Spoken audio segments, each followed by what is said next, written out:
23,800 and 23,700 would be retested. So we are on a very strong support, but we'll wait for some kind of confirmation. And until there is no signs of reversal, we'll wait. Once 24,200 is crossed, then we can expect some momentum. But until then, we'll have a wait and watch.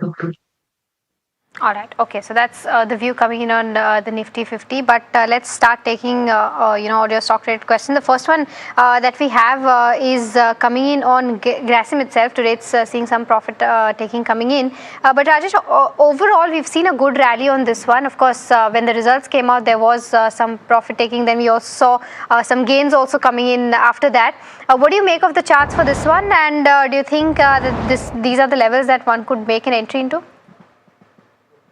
Yeah, definitely. If you say the chart structure are positive, it has corrected from the last week, but overall it continues to sustain about its short-term moving averages. So overall, the stock is in a strong broader uptrend. So and it could be considered as a buying opportunity. The 20 and 50 EMA conversion is at around 3150 level. So that is likely to act as a support. And once Grasim crosses back about 3350, 3400 levels, then we can expect momentum back towards 3500, 3600 levels. So overall, a buy on dip counter. Next query is coming in from Kunal from Chennai. He wants a technical view on Acutaas Chemical and RR Cable. Which of these would be a good point to enter? Is what he wants to know. Rajesh, your view on Acutaas Chemical and RR Cable? No, Acutaas Chemical, I mean, it's in a consolidation since last 2 weeks. Yesterday, there was some positive traction, but follow buying is missing. So the viewer has to wait for some confirmations. Once stock prices, supports about 3400, then we can expect some momentum back towards 3850, 3900. So 3400 levels would be crucial. And if we talk about RR Cable, this has been in a strong uptrend and we remain positive, but indicators are a bit in an overbought zone. So we can enter the position, but on dip, it would be preferred. If it dips towards 50 EMA at around 2600, that would be ideal levels to enter RR Cable. The next query is coming in from Rachel from Delhi. It's on AI engineering. She wants to know whether it's a good stock to buy for long term and at what levels should she consider buying AI engineering. Mr. Chokhalingam, any view on AI? Yeah, definitely one can consider buying for long term. After correction, it is trading around 32 PE on a trailing earning basis, which is quite attractive for this company considering its solid growth in the last 8 to 10 years. Okay, all right. The next one that we have is coming in, and this is on Bal Krishna Industries. Our viewer wants to know as to what are the charts indicating for this one, and whether this is the right time to enter or not. Rajesh, what's your view on the charts? So again, one counter that had a strong rally during the last week of July. It rallied from the levels of around 1900 to 2500, and now prices are in a correction mode. If we highlight the chart, there was a strong volume during the July month, and now the correction is on a lower volume. So it would be a buy on dip counter. Dips around 20 to 50. That coincides with 200 DMA and the previous breakout level. So as of now, we suggest to wait, but 2200, 2250 would be the attractive level to re-enter this stock. The next query is coming in from Bharat from Bhavnagar. He's holding 543 shares of Geo Finance, bought at a price of 259. He wants to know whether should he continue to hold this counter. Mr. Chokhalingam, any view on Geo Finance? Yeah, definitely. I continue to hold my optimistic view on Geo Finance, particularly after Bank of America has taken around a 49% stake in Geo Credit. It's quite surprising that the market has not rewarded, but I remain very, very optimistic on the stock because it also trades just around 1.1 time, price to book value. I believe it's a good stock for medium to long term. All right. Okay. The next one that we have is coming in on Coal India. This is from Satyan. He's asking that he's bought it since more than a year at the levels of 404.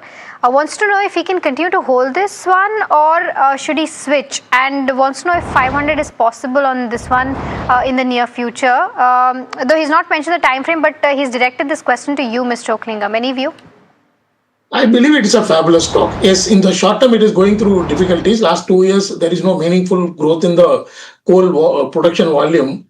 But I think in the short term, it may still disappoint. But it's a fabulous stock for medium to long term because huge expansion in renewable energy and non-coal minerals, and also gasification of coal. There are so many projects, and capex has gone up like anything in the last 2 years. I think it's a very good stock for medium to long term, and till it plays out, one can enjoy dividend yield of close to 5.5-6% also. I would recommend strongly this stock for medium to long term. Okay. The next query is coming in from Sundar from Madurai. He's a long-term investor. He's been holding the shares of Balmori for the last 4 years. He wants to know, Mr. Chokhalingam, your view on this counter. He's currently sitting on a loss of around 20%. Still, should he continue to hold this or exit? I am not in a position to give view purely because of compliance reasons on this stock. Okay. On charts, Rajesh, any view? For now, I would suggest to hold on to it since last 3-4 months. It's in a consolidation phase, somewhere around 165, 160. There is a strong support, and for a trigger, the stock needs to cross above 180. That also coincides with 200 DMA and previous swing high. So once 180 is crossed, then there can be a strong momentum back towards 200 and 210 level. For now, 160, 165 can be kept as a stop loss.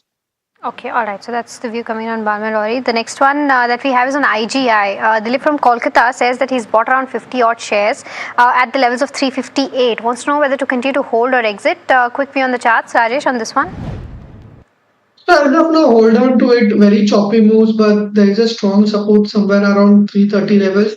On the upside, if you see 360 is the first order. Once that is crossed, then possibly 388 can be expected. Okay, all right. So that's the view coming in on IGI. The next one that we have is on Alcargo Logistics. Our viewer has bought around 6,500 shares at an average price of 10.3 is what he's saying. Wants to know the future of this company considering the demerger as well. And from a long-term perspective, is it a good hold is what he's asking. Mr. Oklingam, any view on Alcargo? Yeah, one can hold for long term because the industry has a very good prospect logistic. So I would give hold for long term. On Alcargo. The next one that we have is coming in, and this is on Kitex Garments. This is from Mr. John, who's writing us from Trivandrum, asking about the medium prospects for this one. He's bought it at the levels of 167 and 2,150 odd shares is what he's been holding. Mr. Oklingam, this query is directed towards you. Any view on Kitex Garments? Yeah, it's going through difficult time. If somebody is already trapped in the stock, one can hold. But otherwise, I would not buy. I would not recommend buying this stock at this juncture. Coming in from Dilip from Kolkata, 50 shares bought of IGI at a price of 358. Should he hold or exit? Mr. Chokhalingam, any view on IGI? IGI? Yeah, International Gemology Institute. Yeah, just now I looked at it. Its growth in the recent time has been very good. So one can consider buying the stock.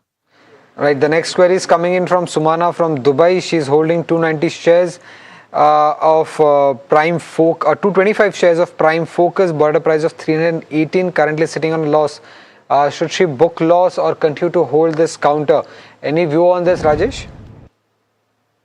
So as of now, hold on to it.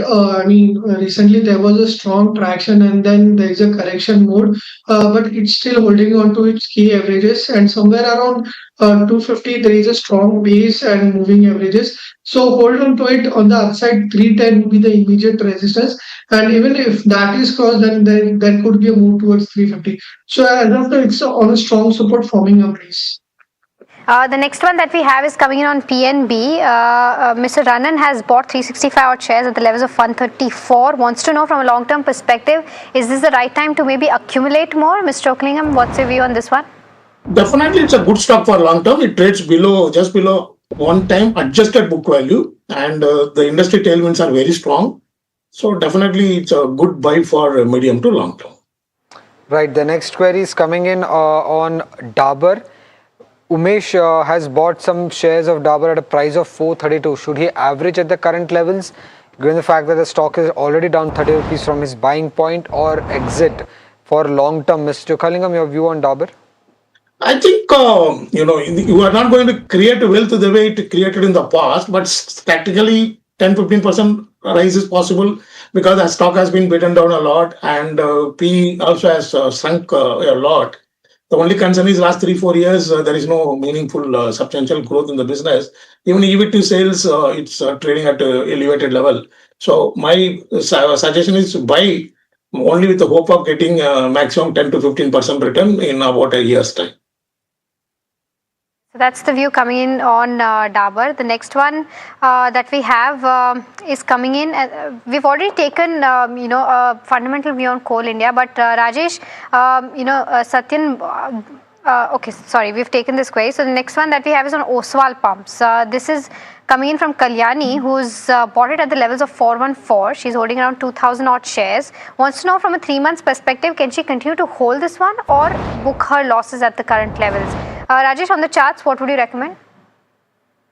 So for now, I would suggest to hold because it's approaching a support of around 280 levels.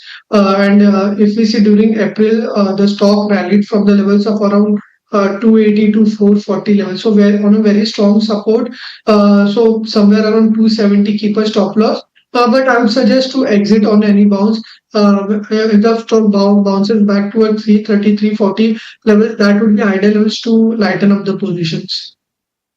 The next query, the viewer hasn't mentioned his name but wants to know a few stock recommendation where he could put in 1 lakh rupees from medium term perspective. Mr. Chokalingam, any view on this? Which would be your top picks here? Yeah, I would pick up from our own recommendations.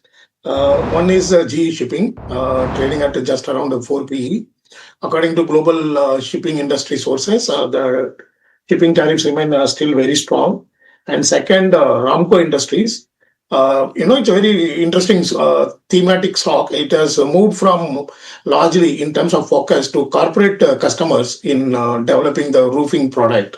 It looks very, very attractive. And third one, Techno Electric. I believe it's a play on data centers. These are the 3 stocks we have a very high conviction.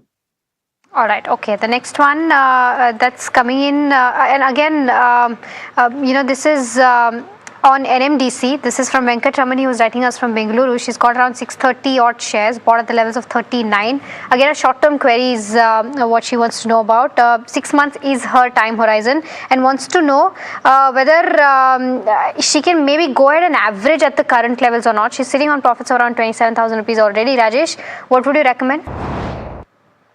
So we don't see any major traction in the next 6 months. Possibly from lower levels, the stock may rebound somewhere around 77, 78. There's a long-term support.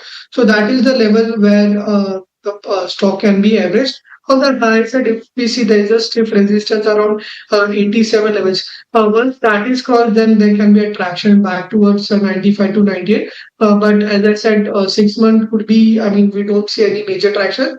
But if given a time of more than 1 year, then the stock can show a relatively strong performance. Okay, so that's the view coming in on NMDC, but it's time for a rapid fire round now. Rajesh and Mr. Chokalingam, the drill. Try to keep your answers as short as possible. The first one is coming in on KPI Green. Suresh from Kerala wants to know the long-term prospect on this one. Can he go ahead and buy right now, Mr. Chokalingam? One can buy for tactical return. Next query is on JSW Energy. It's for you, Rajesh. Anil from Pune has bought a few shares at a price of around 220. He's holding around 6,000 shares. Should he continue to hold or exit?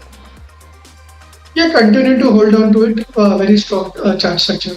Okay, the next one is on Syngene International. Our viewer wants to know whether it's the right time to enter into this counter or not. The time horizon is not mentioned though. But Rajesh, quick view on the charts.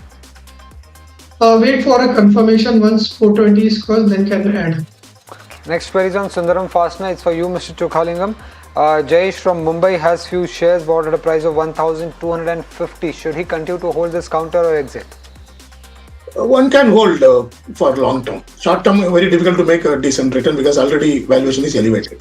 Okay, the next one is on Paras Defense. Bharat from Andhra Pradesh is holding 100 shares at the levels of 1510. Of course, after the rally it saw yesterday, today it's seeing profit taking coming in. But do you think, Rajesh, a further upside can be expected on this one? Consider like holding for 3 to 4 months, possibly then 1700 to 1800 can be expected. Next query is on Safari Industries. It's for you, Mr. Chokhalingam. Vedant is holding few shares at a price of 1,550. Should he continue to hold or exit? I would sell on rise. Okay, the next one is on NHPC. This is from Govind, who's writing us from Hyderabad. He's bought it at the levels of 89. 2,000 shares is what he's holding. He says that he wants to hold this for the next 2 years. Mr. Chokhalingam, what's the view? Yeah, one can hold. One can enjoy a good dividend also. The next query is on Paras Defense. It's for you, Rajesh. Asta Sabarwal wants to know whether is it the right time to buy Paras Defense. So just we highlighted somewhere around 1400 can be added. Consider 3 to 4 months, possibly 1800 can be expected. Okay, MV Photovoltaic. Naveen from Chennai wants to know whether this has a good potential from a long-term perspective. Mr. Chokhalingam, what's your view? I haven't studied this stock recently. Any view on the charts, Rajesh? Enough data? Yeah, buy position can be initiated somewhere around 310 levels. The next query is on Aegis Logistics. It's for you, Rajesh. The viewer wants to know whether it's the right time to buy this counter.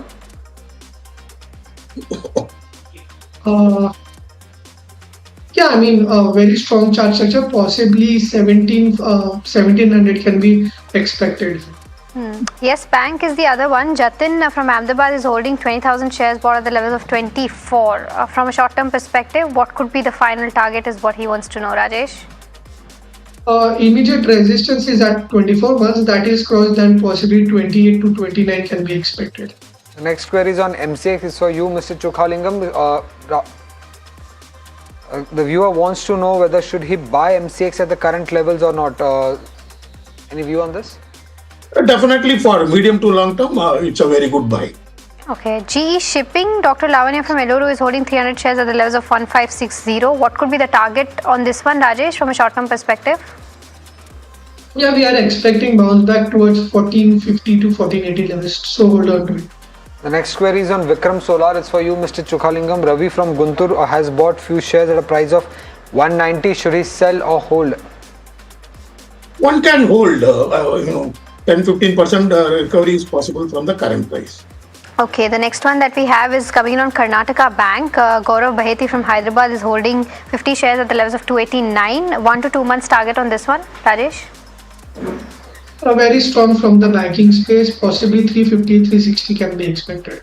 Alright, okay, so that's the view coming in on Karnataka Bank. But with that, that brings us, of course, to the end of this rapid fire round. And Rajesh, thank you so much for taking out the time and helping us answer all those queries. But Mr. Chokhalingam, do stay with us. It's time to slip into a very, very short break. But on the other side, we'll be taking more queries, so do stay tuned in.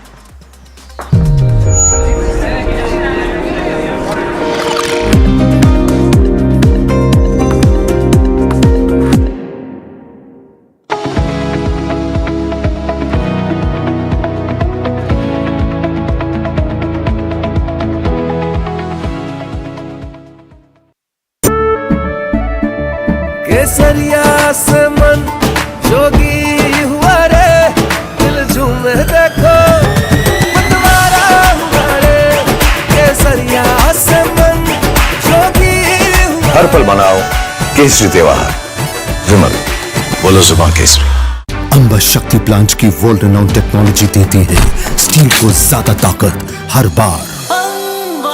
Amba शक्ति SDTMT,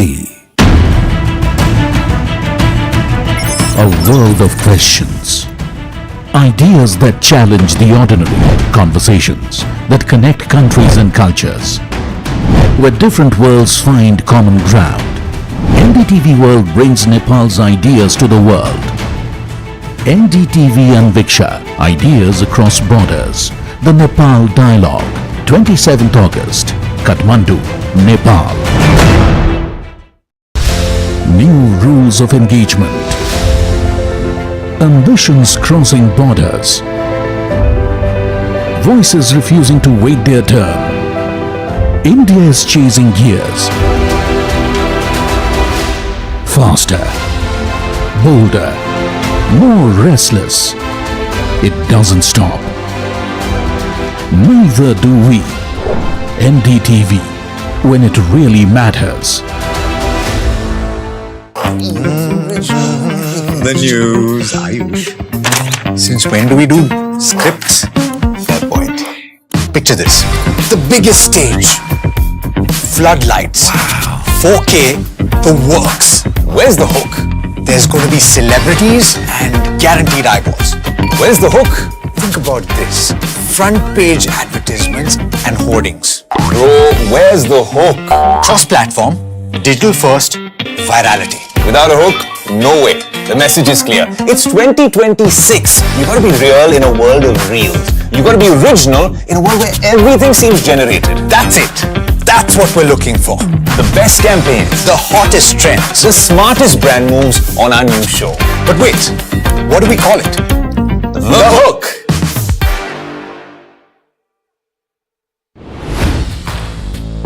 Hi, I'm Tamanna Inamdar.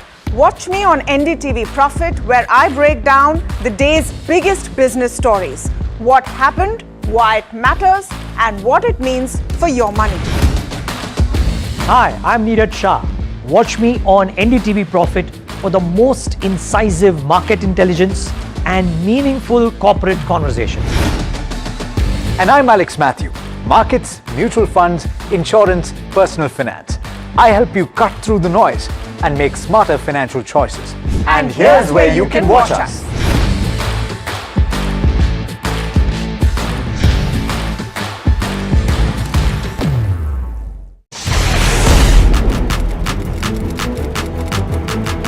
When the headlines move fast, perspective matters. On Editor's Cut, our editors come together with experts to distill the week's information plates into clear perspective.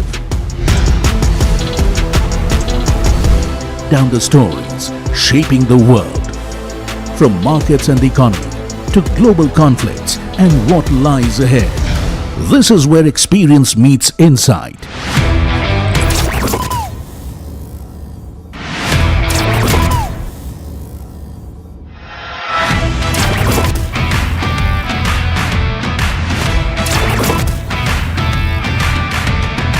No noise, no hype, just sharp takes on what to watch next. Editor's Cut, every Friday, 3:30 p.m. only on NDTV Profit. Your first move sets the day, and in markets, being early is the edge. The edge begins the night before. Before India wakes up, the newsroom is already buzzing because the market rewards those who are prepared. That's where we come in, tracking momentum and where the markets could move next. I decode the global pulse, shaping the market mood.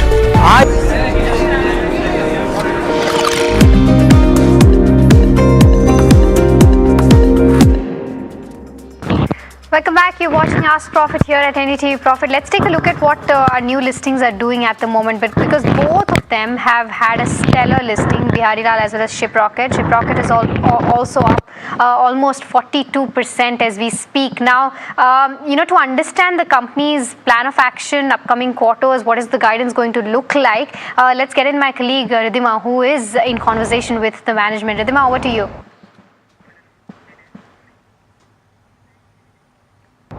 So tech-driven e-commerce enablement platform Shiprocket has just gotten listed and at a premium of about 35%. And joining me is the management of the company, Sahil Goel, founder, MD, CEO, and CFO of the company, Tanmay Kumar. Thank you for joining us on NDTV Profit.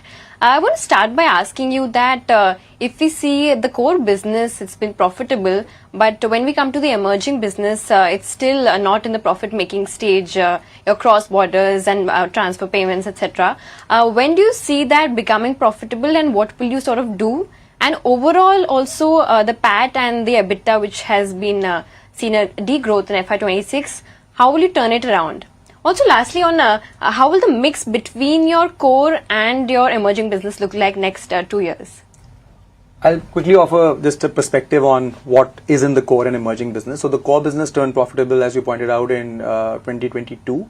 It made about 186 crores in adjusted EBITDA in FY26. And what we realized after we became profitable as a company in 21-22 is that the merchant problems actually didn't stop at shipping, right? So their problems spanned from being able to sell globally without friction, being able to accept payments in a safe way, having buy now, pay later, having cash on delivery, having fraud checks on their payments, and being able to run ads on Instagram, Meta, WhatsApp, etc. in a seamless way, right? So when we saw the opportunity set that lied ahead of us, we started investing in what we now call our emerging businesses, which grew at 41% in 25 and 65% in 26. And now are about 27% of our overall revenue as of fiscal 26. So I think the plan is to be able to kind of invest the accruals from the core business into this higher growth engine, so that we are able to, one, serve merchants across the value chain and kind of become a one-stop shop where they can run everything from one place. So it's the same order and the same transaction that's basically being monetized multiple times. So while they look like two businesses, and they are in terms of segments, it's the same thing that's being remonetized, right? So that, I think understanding that helps to put this into perspective. And for some of the other questions, maybe Tanmay can offer some more. So let me give you, just to add to Sahil, a few numbers. Our overall business, we report a metric called contribution margin. For our business, that is been growing every year, and it's been close to 18% last year. What that means is that for every additional order or a transaction that the business drives, the 18% of it comes to the bottom line, right? Now, for us, therefore, the big picture is that we need to keep growing our transactions. As we add more merchants, as we serve them multiple different products and, expand our offerings or cross-sell more, the profitability is a natural kind of outcome of that. It's going to happen, right? What we want to be focused on is sustainable growth in the longer term, because the way the business is structured, it is, from a financial model perspective, it should make money, right? So the numbers that you see today or for the last couple of years in terms of overall adjusted EBITDA is essentially a decision that we made to consciously invest in our people, because there is a part of business that is growing at 65%.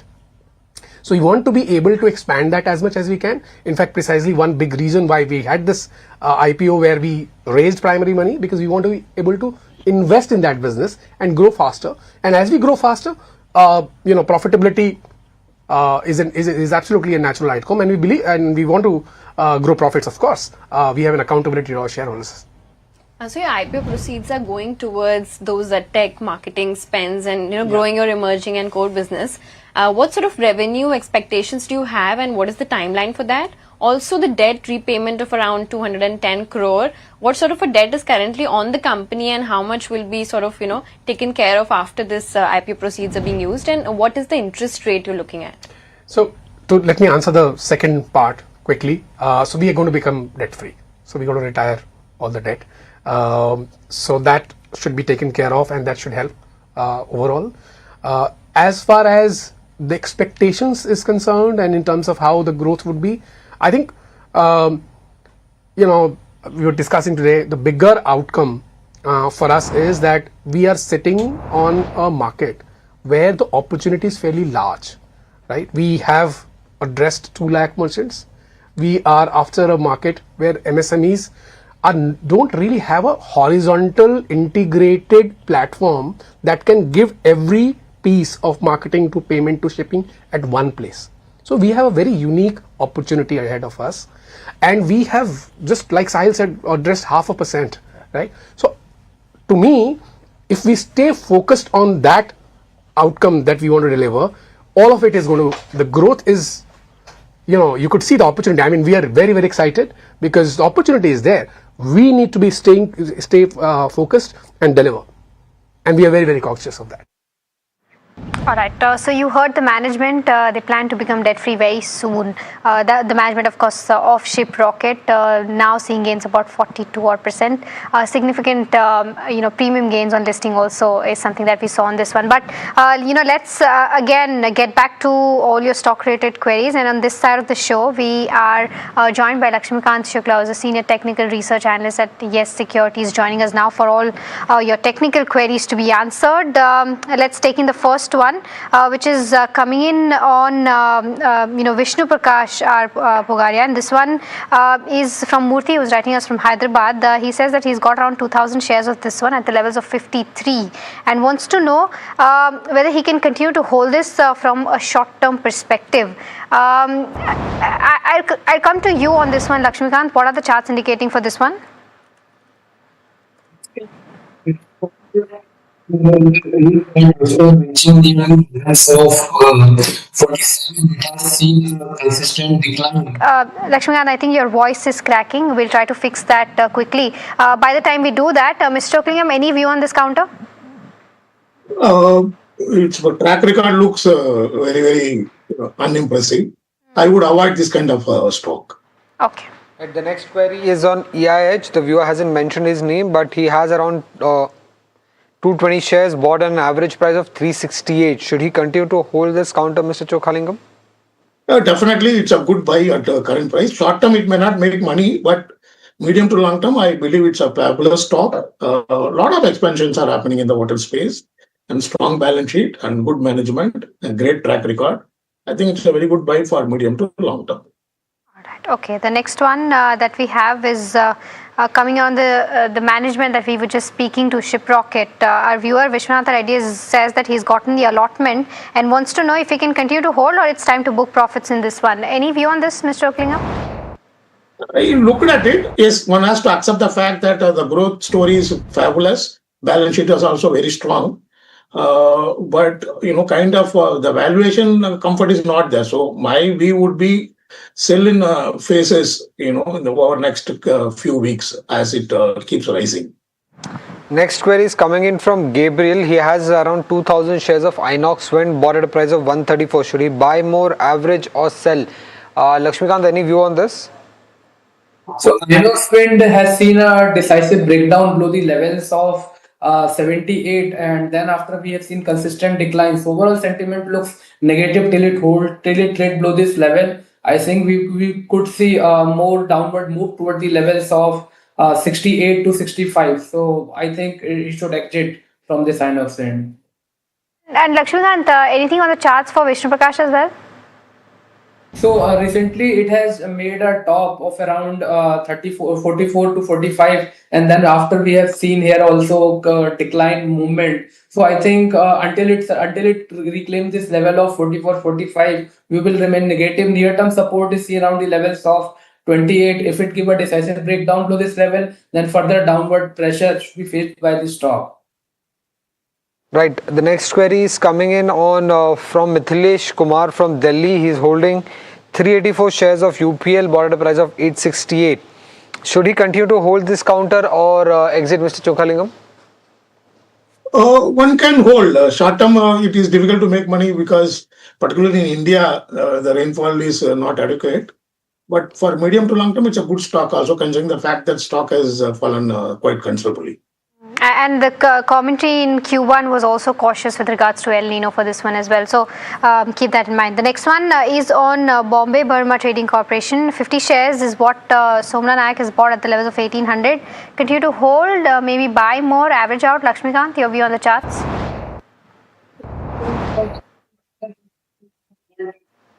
Okay, I think we still have audio leaks from Lakshmikant's. So there's a technical glitch that we're facing. But Mr. Oaklingham, by any chance, do you have a view on this one? Because he's bought it at the elevated level. So what should be the next course of action? Fortunately, 3-4 stocks I am not allowed to discuss on media because of our compliance policy. This is one of them. Okay, no worries. Okay, then we'll take the next one and we'll try to fix Lakshmikant's audio, and then we can try to get an answer on this one. But FTC Limited is the other one. Mahesh from Karnal is holding 50 shares at the levels of 420. Wants to know if he can go ahead and add more at the current market price. Is the question that is directed towards you, Mr. Oklingam. Any view on this one? I like this stock a lot. We recommended, and we also invested in line with our compliance policy. The biggest attraction is that strong balance sheet, free cash is close to around 1,000 crore, and around 85% of the total business is from the domestic market, branded markets, and it has got two pieces of lands in Mumbai, which are used for R&D center, and I think they have got a deep value. The stock also corrected a lot. Considering all that, I believe it's a very good buy, even for short term. Query is coming in from Mansingh from Andhra Pradesh. He's holding around 50 shares of ISJEC Heavy Engineering, bought at a price of 880. Should he continue to hold this counter, Mr. Chokalingam? We have a buy rating. In the morning also, we have reiterated buying after reading the con call script they released. It looks to me a fabulous engineering company. The only drag is the losses made by Philippines subsidiary, but I think eventually they will write it off or sell it off. Standalone basis, it's a fabulous engineering company. So I have a strong buy recommendation on the stock. The next one that we have is coming in on Lenskart. Our viewer has bought it at an average price of 402. 74 shares is what he or she has been holding, and wants to know whether to go ahead and buy more at the current market price. Mr. Oklingam, what's your view? Already sitting on profits of over 70,000 rupees. Book it or maybe buy more average? I would not give buy call. One can hold it if they can take little risk. Otherwise, conservative investors can book profit as it keeps rising from current level. All right. Okay. The next one that we have is coming in from Vijesh, who's writing us from Bengaluru, asking about Olectra. He's got around 200 odd shares at the levels of 1540. And let's try to pull up and see as to what it's doing right now, 1325. So it's come off from the buying price. Wants to know whether he can continue to hold this one or not. What is your view on Olectra Green Tech, Mr. Oklingam? One can hold it. Even after the correction, it is trading over 60 times on trailing earning. But still one can hold it, considering the theme on which the stock is being played. Okay. I'm told Lakshmikant is back with us. Lakshmikant, you were trying to complete your answer on Bombay Burma, and then we can take the next query. See, this stock has seen an decisive breakdown below its previous swing low. So I think until we see any movement above the levels of 1,520, we will remain slightly negative. Near-term support hold around the levels of 1,420. Any decisive breakdown will bring more selling pressure. So I think from my side, it should be exit. Okay, all right. So that's the view coming in on Bombay Burma. The next one is also for you, Lakshmikant. This is on Sterlite Tech. Short to medium term time, is this a good time to buy? I mean, this is one of those stocks that either hits upper circuit or lower circuit. So what's your view like on Sterlite Tech?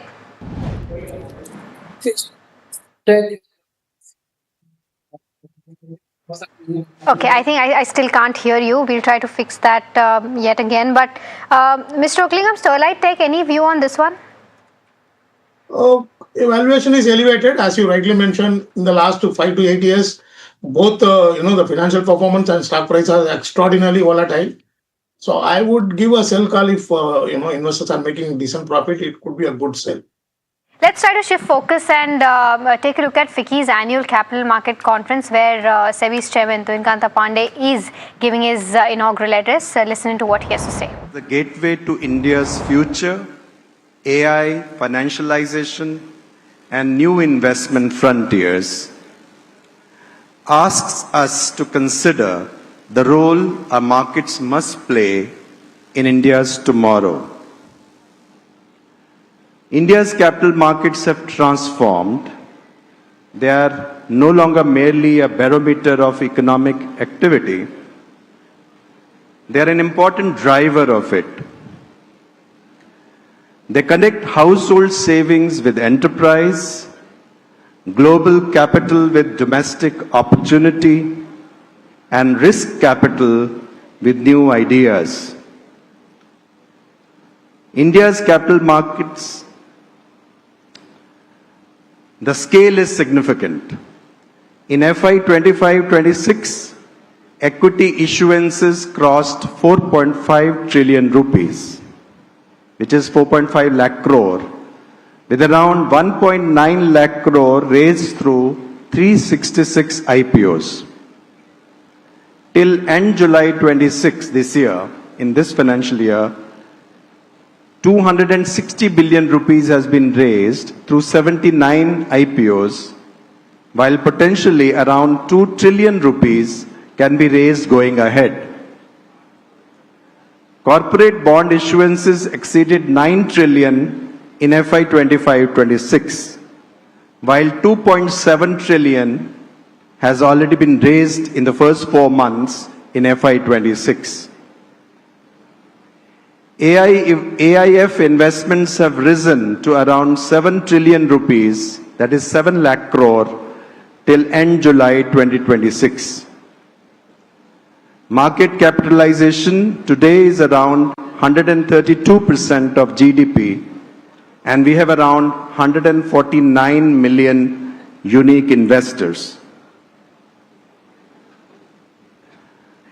The shift is equally visible in household savings. Mutual fund assets are around 86 lakh crore, with SIP assets accounting for over 1/5 of industry assets. This is financialization in action. Households are increasingly becoming investors in India's growth. Businesses too have more financial channels: equity, debt, AIFs, REITs, InvITs.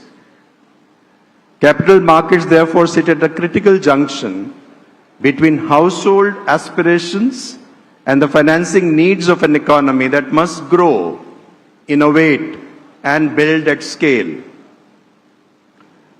Our task is to connect the two efficiently, responsibly, and sustainably. The next phase of our journey will not be defined by scale alone, but by how judiciously we use that scale. First, financialization must become broader and deeper. Mutual funds and SIPs have brought more households into market-linked investments and strengthened domestic market resilience. But significant headroom remains. Participation must reach new geographies, demographies, and investor segments, supported by a wider range of regulated products. Second, technology is now integral to market infrastructure. Digital KYC, paperless onboarding, mobile platforms, and electronic payments have reduced friction across the investment journey. Artificial intelligence can strengthen surveillance, risk assessment, fraud detection, and investor servicing. All right, so that was, of course, the SEBI chairperson addressing the FICCI's annual event. But more from that speech will be flashing on your screen down there, so you can keep an eye out for that one. Let's again, dig into your queries and take the next one. If we have Lakshmikant back, I think I'd like to take his view on Sterlite. Okay, we're still awaiting his order to be fixed, but Nesco is the other one. Hari from Hyderabad has bought it at an average price of 1130 and wants to know whether to continue to hold, average, or sell. I know, Mr. Oaklingham, that you've been bullish on this one. What's your view right now? Same. My conviction only increased. I would like to add only one insight. A few weeks back, the Aditya Birla Real Estate, according to media source, bought FSI at a rate of 1.95 lakh rupees per square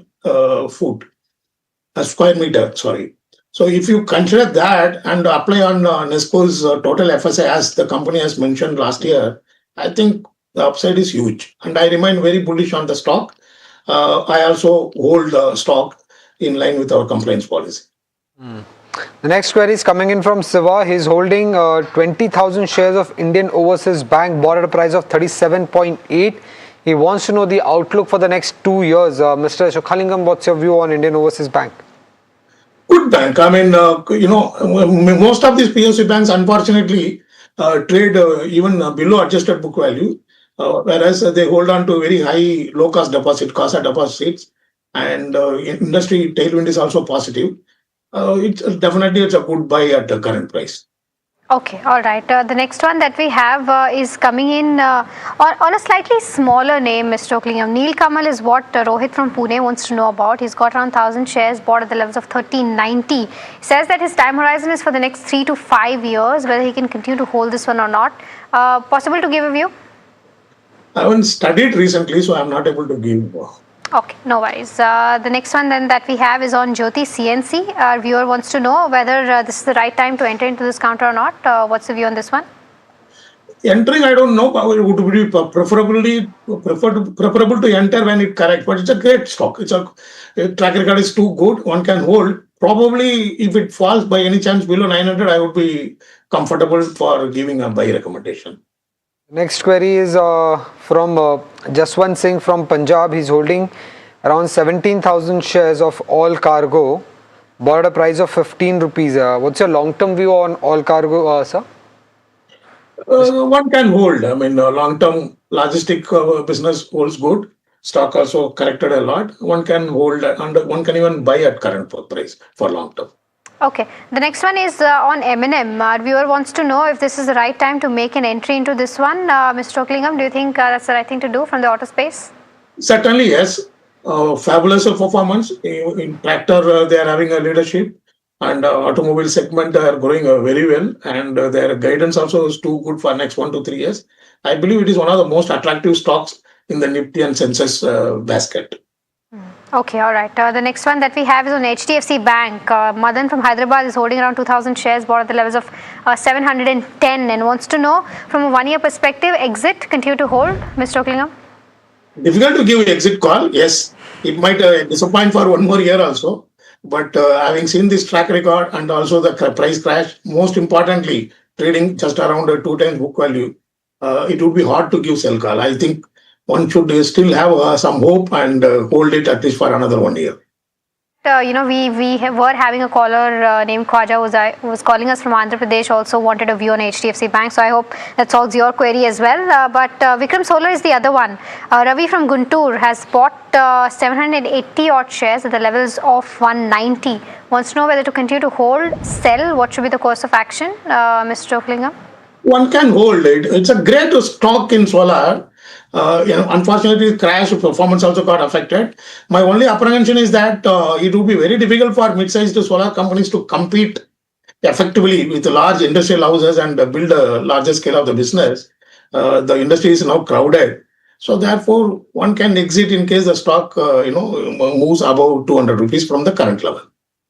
We talked about M&M, Mr. Oaklingham. One more query from the auto space. Maruti Suzuki is what Richie from Andhra Pradesh wants to know about. Buying price is around 9,500. Continue to hold this one? One can hold, but I firmly believe M&M should outperform Maruti, considering its various segments are doing very well and very diversified. Risk is also limited in M&M. So I believe M&M should outperform Maruti. All right, okay. M&M should outperform Maruti is the view coming in from the auto space. With that, Mr. Oaklingham, thank you so much for taking the time and helping us answer all the queries that we did take on the show. If we've missed any, we'll definitely take in the 2 p.m. afternoon edition of Fast Profit. But completely out of time on this edition of Fast Profit. Do stay tuned in. KYC comes up next.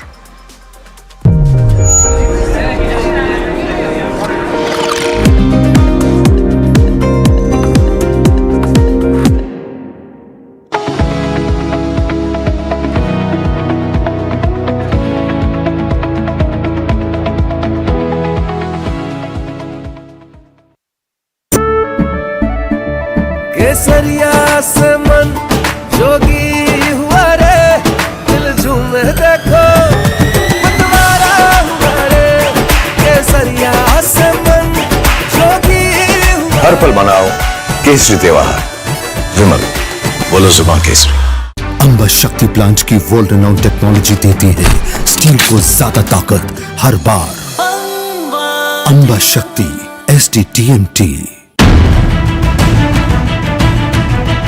A new Nepal, new possibilities, a new opportunity for regional cooperation, NDTV World brings together the voices defining the next chapter of India-Nepal relations. Nepal's Foreign Minister, Shishir Khanal, Finance Minister, Dr. Swarnim Wagle, Dr. Sashi Tharoor, actor Manisha Koirala, and Dr. Ram Madhav. Diplomacy, commerce, security, infrastructure, tourism, soft power.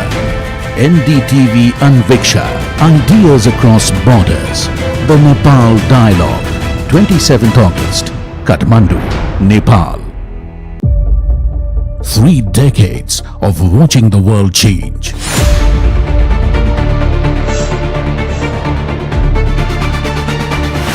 Of asking the questions that couldn't wait.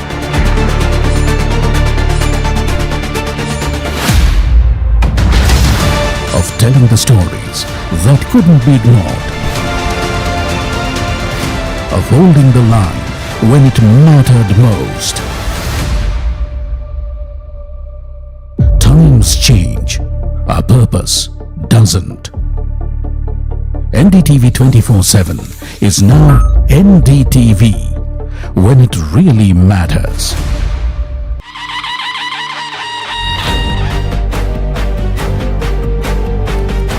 Some of my friends and many of my critics called me arrogant. My philosophy is very, very clear right from the beginning. Are we honest and transparent about what we are expected to do and what we have done? If it succeeds, nothing like it. If it doesn't, at least I have tried. To ask you a direct question. Yeah, please. Has there been any attempt so far after your raids and all of that to bribe you? People have come and said, No. "Man lo." Absolutely no. I don't think anybody would dare with me. Absolutely. And if somebody is thinking of that, they better think 100 times.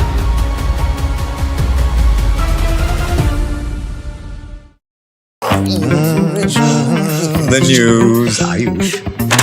Since when do we do scripts? Fair point. Picture this. The biggest stage. Floodlights. Wow. 4K. The works. Where's the hook? There's going to be celebrities and guaranteed eyeballs. Where's the hook? Think about this. Front page advertisements and hoardings. Bro, where's the hook? Cross-platform, digital first, virality. Without a hook, no way. The message is clear. It's 2026. You gotta be real in a world of reels. You gotta be original in a world where everything seems generated. That's it. That's what we're looking for. The best campaigns, the hottest trends, the smartest brand moves on our new show. But wait, what do we call it? The hook.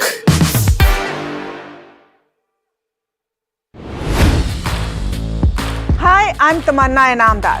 Watch me on NDTV Profit, where I break down the day's biggest business stories. What happened, why it matters, and what it means for your money.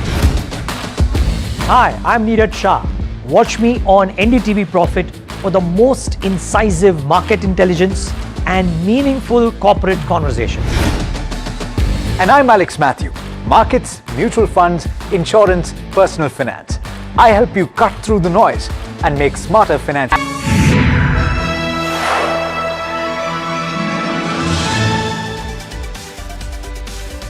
Hello and welcome to KYC. You're watching NDTV Profit with me, Sharad Dubey, and I get you the hottest stocks in the country and also the newly listed companies after its listings. What's the actual story looking like? And that's why I've got quite a newly listed company as well for you. But try to guess it. I'm sure you'll guess it by now. The first hint about the company is it's a Jaipur-based manufacturer of handcrafted jewelry. It's largely a B2B player, to be honest. Also, let's talk about another hint. It's of course a very recently listed company and it was listed on July 1st. The stock saw good listing gains. It's up 30% from the IPO price as well. Of course, we're seeing a good momentum in the primary markets and they recently came out with its numbers, delivering a strong Q1 set. But the company in focus I'm talking about is from Rajasthan. It's Adit Jewels. This is the company which you are talking about, largely unknown. Now the IPO listing has come in and we try to understand more, and Ram Bhajo, that's the brand which the company is focusing on. That's the main brand. Also, the key questions to be asked, of course, we'll start with the earnings because that's one of the most important things to look at after an IPO for a company, understanding how the business model works and what's the moat here. A B2B player having such a high return ratios, how is that possible? Also, the upcoming festive season, how things pan out here, and overall, how does the expansion go ahead? The gold pricing impact is there. There is, of course, the diamond pricing impact. The retail expansion is also at play. There is a B2C element also. We try to understand that segment as well. And the growth and margin outlook, at least for the whole year going ahead, how does it stand? The product mix, does it change or does it remain the same? These will be the key questions we will be asking the management of Adit Jewels. Interesting, right? But let's also understand what the business is all about.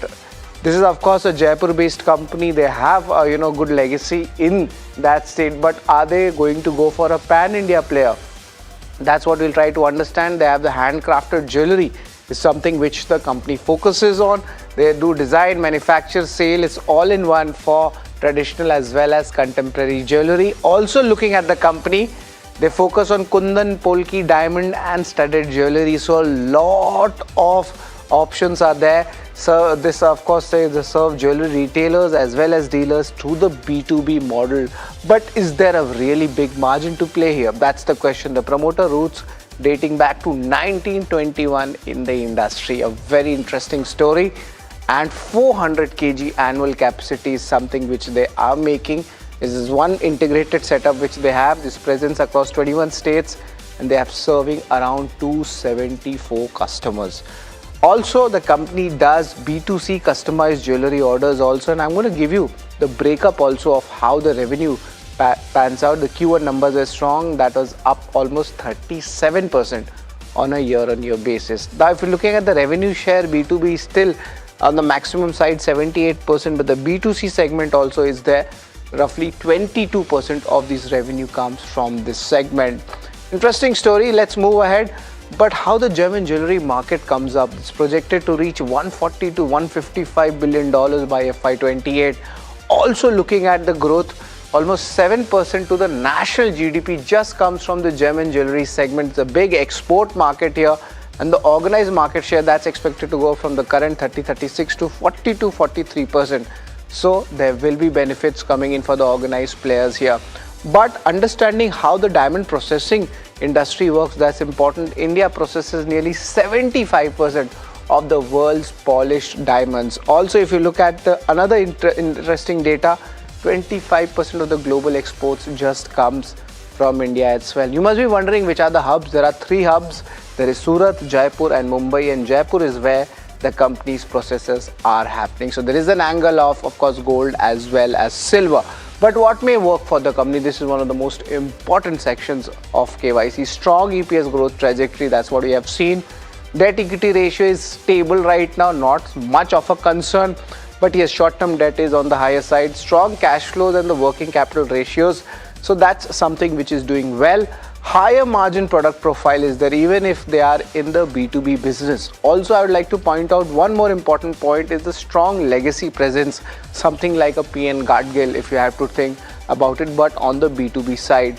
What may not work for the company, there's a lack of analyst coverage. There isn't much there here right now. Even the institutional participation, there is very lesser exposure of it, and there's no proper mutual fund exposure also coming in. So we need to give it more time to understand this company, and maybe institutions will come later. Seasonality element is there. Also, one more reason where a little bit of concern can be there is threat from larger pan-India players. That will definitely be there, especially in the B2B segment, and the future expansions may put pressure on the return ratios if they are going for it. But the management tone is calibrated expansion. Remember to keep that in mind. So these are the key reasons, what may work or what may not work for Adit Jewels. But let's try to understand the KYC ratings for the show, what's happening here, how things are moving. And largely we have the income statement, balance sheet, cash flow, the usual ones where we'll judge the company. We'll get you the return ratios, which of course includes both ROC as well as ROE. But remember, take things with a pinch of salt. It's just been, you could say, 1.5 months since the company has been listed. So the period to judge the company will be largely neutral. I'm just giving you a hint. Valuations, we'll try to see how does it pan out with its other B2B peers, and largely this sector is not discussed, and that's why I've picked up in KYC so that we discuss and try to understand whether we can make alpha or not, and outlook also is important. Let's try to understand the income statement, what's happening here. That's the first criteria, and largely the numbers have been good. The 3-year CAGR growth is coming in, and you can see that in the top line as well as bottom line. So this is showing a good strength. And why? Because this is showing a good momentum even after listing. The first quarter numbers, all of the parameters I checked were 35% plus growth coming on a year-on-year basis. Now, is there a seasonality impact or not, or a base effect? That's something we'll try to understand when we understand the business model of this company. Also, apart from the income statement, the margin profile seems pretty decent, and the return ratios, I'll get to it in some time. So net, it's a strong thumbs up right now. Balance sheet, let's have a look. Largely in these kind of setups, you must be wondering, the borrowing levels go up, the short-term borrowing levels goes up, so a little bit of concern comes, but the business model is as such because of the working capital at times getting stretched as well, but their cash flows also come fast. So let's try to understand and give this a neutral rating right now for balance sheet, because it's going to take more time for Dalal Street to understand this business model as well as the stock itself. Speaking of that, cash flows, let's talk about it. We spoke about income statement and balance sheet, but cash flows, little bit of, you could say, a lumpiness comes in as well in our analysis. This turns positive, but the signals are quite mixed right now, and we need to give it more time to judge the company on how the business comes out, because remember, it was incorporated in the year 2019, and then now the cash flows are coming in. There's of course operating, investing activities also which would be in focus. I checked, the operating cash flows have turned positive in FY26, so that's a good sign, but needing to give it more time. So it's a neutral rating right now for the cash flow as well. One thing I liked apart from this for a B2B business is the return ratios.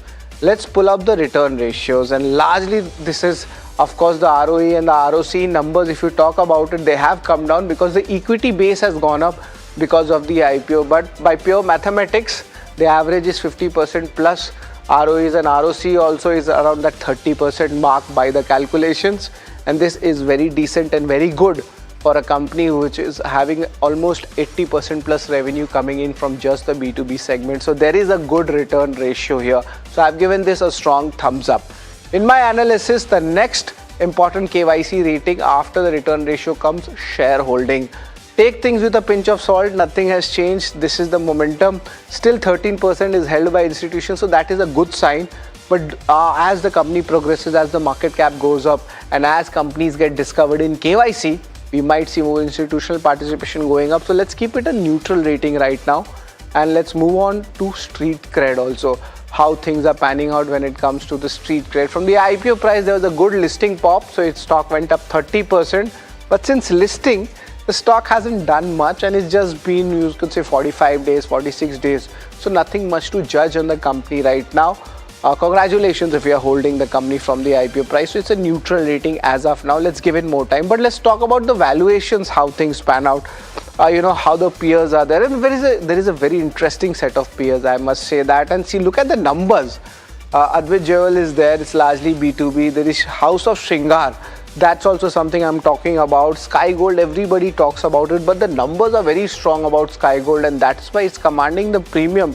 But look at the trailing 12-month piece, just 12, 12, 12. I was also surprised, but maybe a coincidence. But as per the calculations, as per Bloomberg, this is the number which I got. So yes, Sky Gold is trading at a massive premium valuation. But coming to the other players, Adit Jewels is also cheaper only. So I'm going to give this, you could say, a largely neutral to thumbs up. Outlook, they are expanding presence in the premium handcrafted jewelry segment. So this definitely commands a premium rather than a mass jewelry. Calibrated retail expansion, this is a good statement, because if there is calibrated expansion, you can expect there won't be so much pressure coming in the return ratios or the margins. Also looking at the third outlook is the opportunities in the international markets. How does this pan out? Will this be gold? Will this be their own brand, or will this be diamond? A lot of questions here. We try to understand that, and the customer network expansion as well, the way they are going. So that is something which I would like to understand more. So as of now, it's a strong thumbs up when it comes to the outlook. But let's talk about the total ratings of how things pan out. And this is the first time the company is coming in KYC. So we have kept a little bit of neutral approach. Income statement is good. Balance sheet cash flow, let's give it some more time. Of course, it's a short-term capital intensive business. Looking at Streetcred shareholding is just 1.5 months of data. Valuation seems attractive compared to the other players also. And the outlook is something where the street is quite bullish on. So total KYC rating comes 6 out of 8 when it comes to Adit Jewels. And it'll be pretty interesting to understand more about it from the management itself. Very small conversations we had in the IPO, but we'll have a larger conversation with the management. And we'll have Nitin Rambajau, he's the chairman and MD of the company, and he has more than 3 decades of experience in this industry, and he joined the company in the year 1999. So the story is pretty long and it's pretty interesting as well to have this conversation. And we'll do this conversation with Nitin, but just after a short break.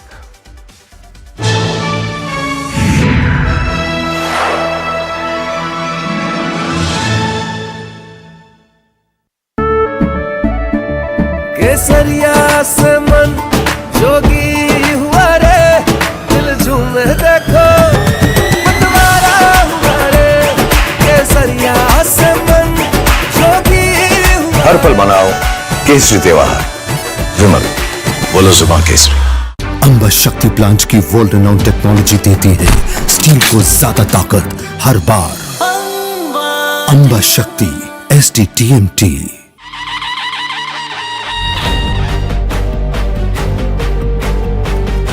Some of my friends and many of my critics called me arrogant. My philosophy is very clear right from the beginning. Are we honest and transparent about what we are expected to do and what we have done? If it succeeds, nothing like it. If it doesn't, at least I have tried. To ask you a direct question. Yeah, please. Has there been any attempt so far after your raids and all of that to bribe you? People have come and said, No. "Man lo." Absolutely no. I don't think anybody would dare with me. Absolutely. And if somebody is thinking of that, they better think 100 times.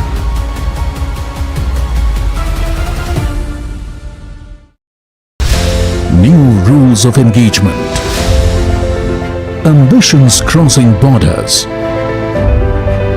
Voices refusing to wait their turn. India is chasing gears.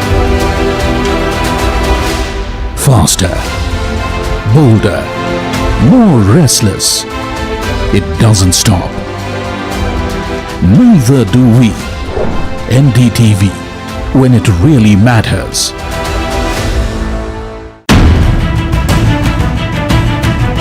A world of questions. Ideas that challenge the ordinary. Conversations that connect countries and cultures. Where different worlds find common ground. NDTV World brings Nepal's ideas to the world.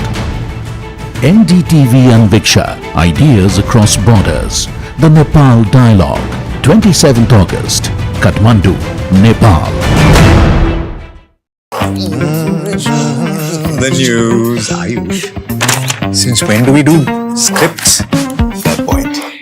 Picture this. The biggest stage. Floodlights. 4K. The works. Where's the hook? There's going to be celebrities and guaranteed eyeballs. Where's the hook? Think about this.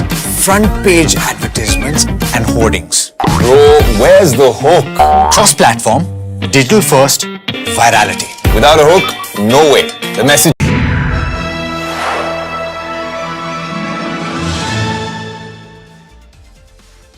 Hello and welcome to Know Your Company, and we are joined in by Nitin Rambajau. He is the chairman and MD at Adit Jewels. Good afternoon, Nitin sir. It's always a pleasure to have you with us, and this is the first time your company is debuting in KYC, the signature show of ours.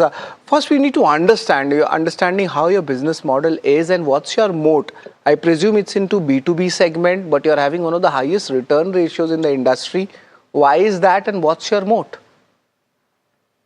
So Sharad, actually, this is a luxury designer jewelry. It's a Kundan jewelry. It is Rajasthan's special art. And what basically Rambajau did was, Rambajau being the brand of Adit, we just created a different kind of planted art form where we just blended two art forms together, especially Rajasthan. So it's like a luxury piece. So it has a better margin always. It has an art. So good margins, obviously. It's not that generic kind of a normal jewelry. It is having all kinds of colored stones, diamonds, polkis, and different arts. So in fact, it's a good kickstart. I should say 26, 27. We just got an overwhelming response, love and affection from the shareholders and everybody. And yeah, the product was really appreciated. It was very well appreciated in the first quarter. So we are just very happy with. The street will, of course, start looking into forward-looking statements also. And now, since the first quarter is over also, let's start with the growth and the margin outlook, volume growth, margin, what you would like to give to the street, going ahead, what we should be tracking. See, basically, we are strategically moving in an organized world of this jewelry. I just talk about the seasons. This particular first and second quarter used to be like a lighter seasons for this kind of jewelry. Second and third and fourth quarter are like they always do well because they have maximum weddings and maximum festivals that time. But this time, as I told in my last conversation, that we introduced this. Gen Z jewelry, that is Brad jewelry, and we also introduced men jewelry, where we got an overwhelming response, fabulous response in off season too. Our first 3 months are always off season.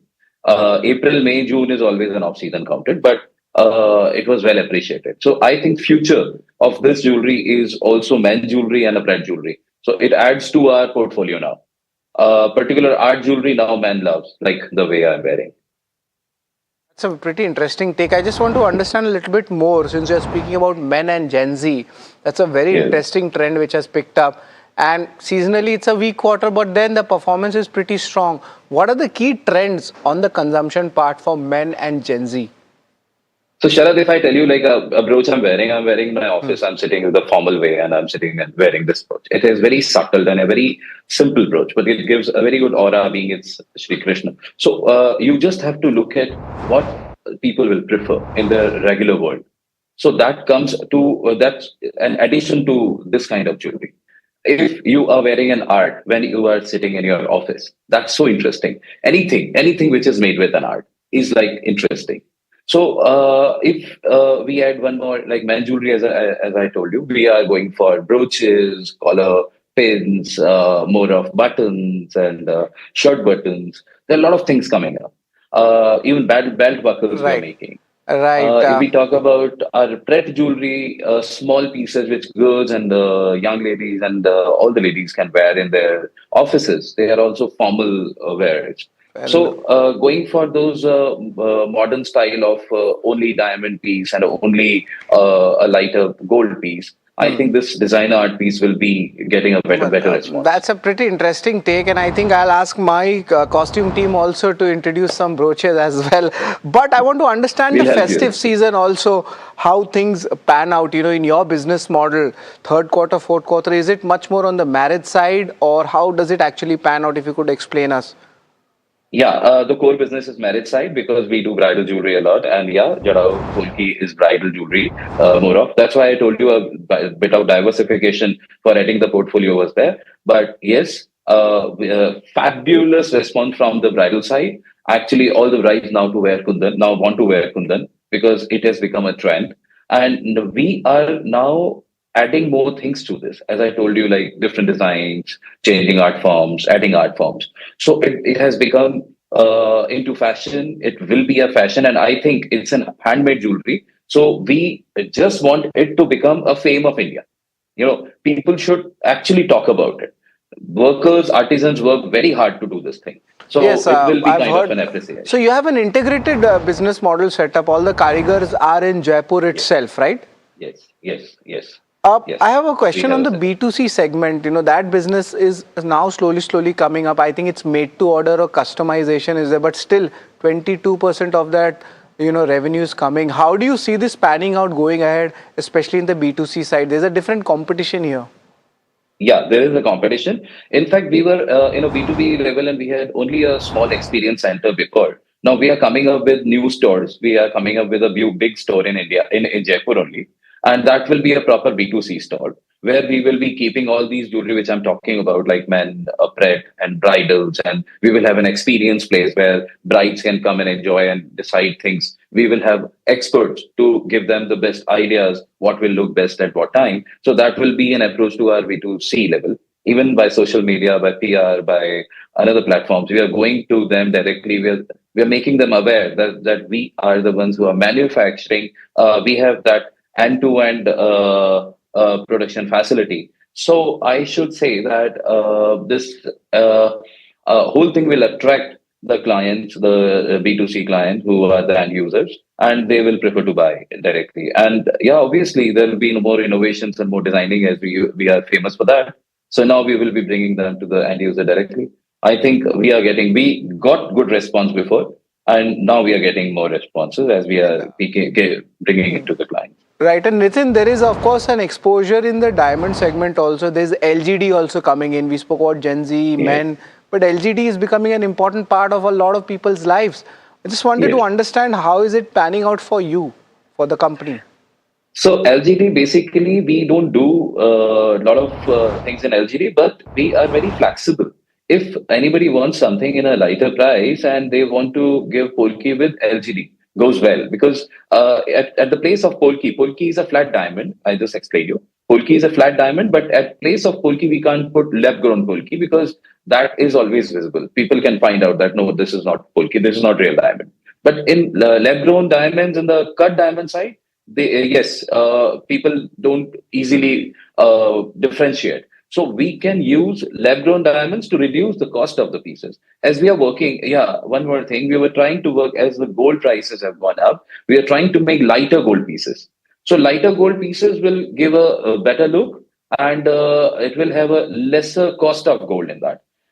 Because otherwise the piece price goes up with the current gold price. The same way, if diamonds are not needed and somebody wants the same design, we can use lab-grown diamonds as per the requirement. So we are flexible with the market trends to make more business actually. It's the pricing, whether it's gold or diamond, there is a solution from Rambajo. Interesting, but international expansion, there were some hints during the IPO. I was just discussing with some fellow analysts as well. Is there anything at play? Are you planning? And I know it's very initial stage to talk about it, but anything there on the international exposure? Because the demand, the diaspora which is there, the Indian diaspora, there is a very big NRI demand on that. Yeah. Indian diaspora is a base. Actually, they are the true lovers of Polki jewelry. And yes, we are looking for UK, USA, because they are very strong. We are looking for good show in Middle East. Where we can, the same thing, we want to make them aware that we are making this jewelry and this is an innovation and art piece. So I think and art is always loved in HNI, proud of UK, USA, and other European countries, UAE. I think we have a huge demand there. It's just about going there and explaining people and making them aware that we are coming up with this something art piece and handmade jewelry. Does command a premium for NRIs as well as a lot of foreigners here. But the product mix, it's a very legacy brand of yours. It's 100 years plus if you talk about it. How does this product mix change? Does it remain the same as it is in the next 5 years, 10 years, or are you moving towards, a little bit of change in the product mix? So basically, Sharad, we are being always identified as trendsetters. Because we always bring some innovation in a product. And that is what is very important. You just can't carry the old product because today's Gen Z, today's HNI client, they just don't want the same thing which is already made last year or last year. So every time there's a new innovation, and the best part is more innovation you do, more aesthetic designs you create, more business you get. And people really love to come back to you. And in your case, you add more margins also. That's what I was just seeing, the return ratio. That we deserve actually. Yeah, well, Nitin, we are out of time. Our conversation was really wonderful and we got to know a little bit more about your company and the outlook going ahead. And best of luck for the future. Thank you very much, Nitin. Thank you so much. Thank you. Thank you. So that's the management of Adit Jewels, a recently listed company as a B2B player. but is there a premium which they can command, especially with the international market? That's something to watch out for. It's an interesting story, right, from Jaipur. So for all these stories, stay tuned to NDTV Profit and keep watching KYC.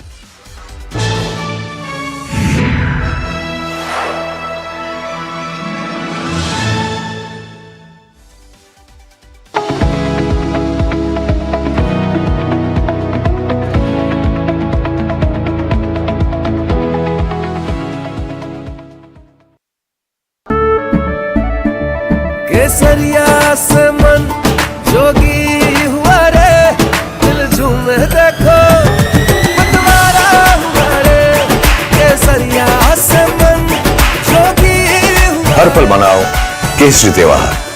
विमल बोलो जुबान केसरी। अंबा शक्ति plant की world renowned technology देती है steel को ज्यादा ताकत हर बार। अंबा शक्ति SDTMT। A world of questions. Ideas that challenge the ordinary. Conversations that connect countries and cultures. Where different worlds find common ground. NDTV World brings Nepal's ideas to the world. NDTV Anviksha. Ideas across borders. The Nepal Dialogue. 27th August. Kathmandu, Nepal. 3 decades of watching the world change.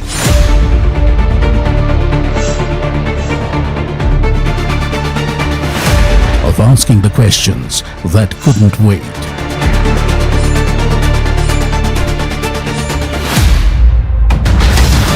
Of telling the stories that couldn't be ignored. Of holding the line when it mattered most. Times change, our purpose doesn't. NDTV 24/7 is now NDTV when it really matters.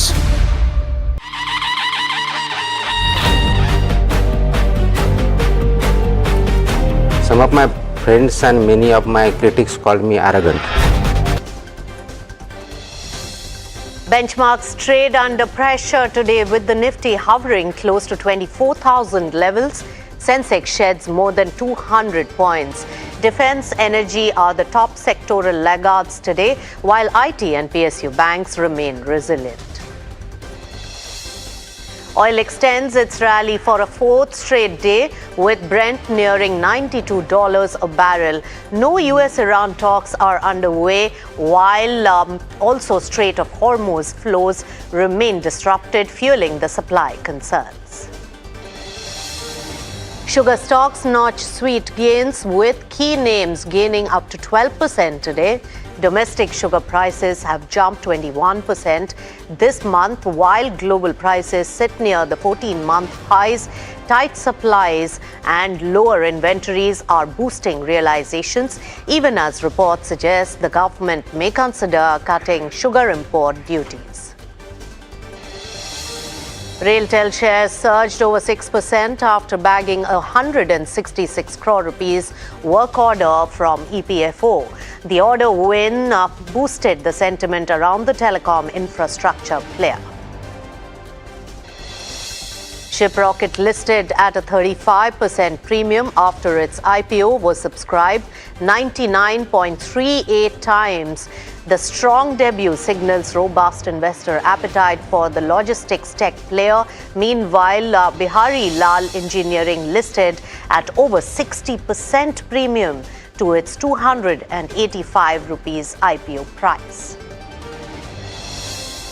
It's an NDTV Profit news break confirmed. NSE CEO Ashish Chauhan has thanked SEBI chairman following approval for the exchange's IPO. Chauhan also assured that all pending issues have now been resolved.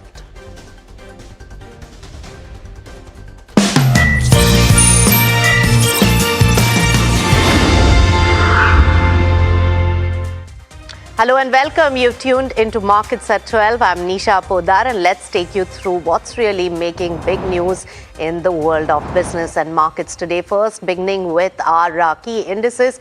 Well, Nifty 50 is finding comfort around 24,000 levels. Psychologically, this is a dampener, and a large part of it is coming on account of the crude oil prices at elevated levels with lack of resolution between US and Iran.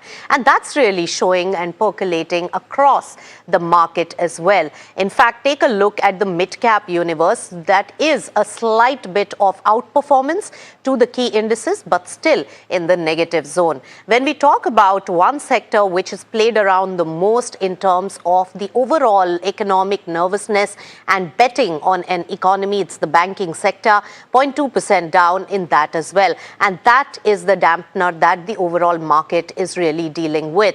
If you take a look at the contribution chart for Nifty 50, and some of the big heavyweights like ICICI Bank, HDFC Bank are really eroding more than about 30 odd points from Nifty 50 at the current moment. Big boy Reliance Industries, Bajaj Finance, Axis Bank. So a large part of the large banks are the ones taking the lead when it comes to the overall nervousness on Nifty 50. Eternal, Infi, Sun Pharma, these are some of the counters which are on the positive side. And in sectoral play, it's only IT with some meaningful gains. Besides that, there is across the board selling pressure that is evident in the market. Let's take it to an important news. The initial public offering of the NSE has received approval from the SEBI. NDTV Profit had reported on 30th of July that the National Stock Exchange is expecting to get listed on the BSE by September 2026. While confirming NSE IPO details, MD and CEO Ashish Chauhan thanked SEBI chairman and also assured that all the pending issues have been resolved. Listen in. Let me thank SEBI chairman Shri Tuhin Kanta Pandeji for giving go-ahead to NSE's IPO. I think after that approval, we have been together first time on the public platform. So sir, thank you very much. And also resolving all long pending issues. Will remain eternally grateful, sir, for your practical approach. All right, so that's going to be mother of all IPOs in the country. NSE really getting ready for that launch. Of course, approvals in place, and there was an elated MD and CEO of National Stock Exchange.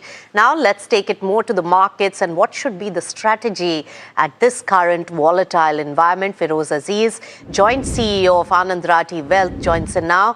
Feroz, always a pleasure to get chatting with you about the market, and your overall outlook in the long term is always positive, but one has to see the changing environment and the daily uncertainties also that the market really deals with. In the current environment, when we thought that the US-Iran war and its impact on us as an economy is going to be short-lived, in this particular quarter, we have already officially seen half of this quarter being really subjugated to higher crude oil prices and that volatility and uncertainty. What are the factors now that you're gauging for short to medium term play in the market? Yes, Nisha, like you rightly pointed out, long term, everything is hunky-dory, but we have to go through the short term to reach the long term, right? There's no shortcut to long term. So it's important to gauge the market in the short term as well. And it is so surprising that in the last 10, 15 years, where I've looked at each expiry of Nifty, it's never happened that 4 consecutive expiries of Nifty are just 0.5% away. There's something very, very unusual. And I was thinking that August will break that series. We are on the last week of this monthly expiry, and that we've come back to 24,000 levels. If you look at April, I think it was 23,995. May was also 23,920 or something like that. I think June was 23,865. And July was again 23,950 or somewhere thereabouts. So just in a 100-point range, 4 consecutive monthly expiries. I checked the last 26 years, it's not happened. Last 10 years, it's not happened. And then I was thinking August will probably break through this monotony. But August also, as we come closer to the monthly expiry, we're coming back to those 24,000 levels. So it's a very good place, and that's actually be the biggest disadvantage for long-only guys because FIIs are 88% short in the index futures. Anybody who's shorting an index which has remained static, he has already made 6-7% over the last 6 months.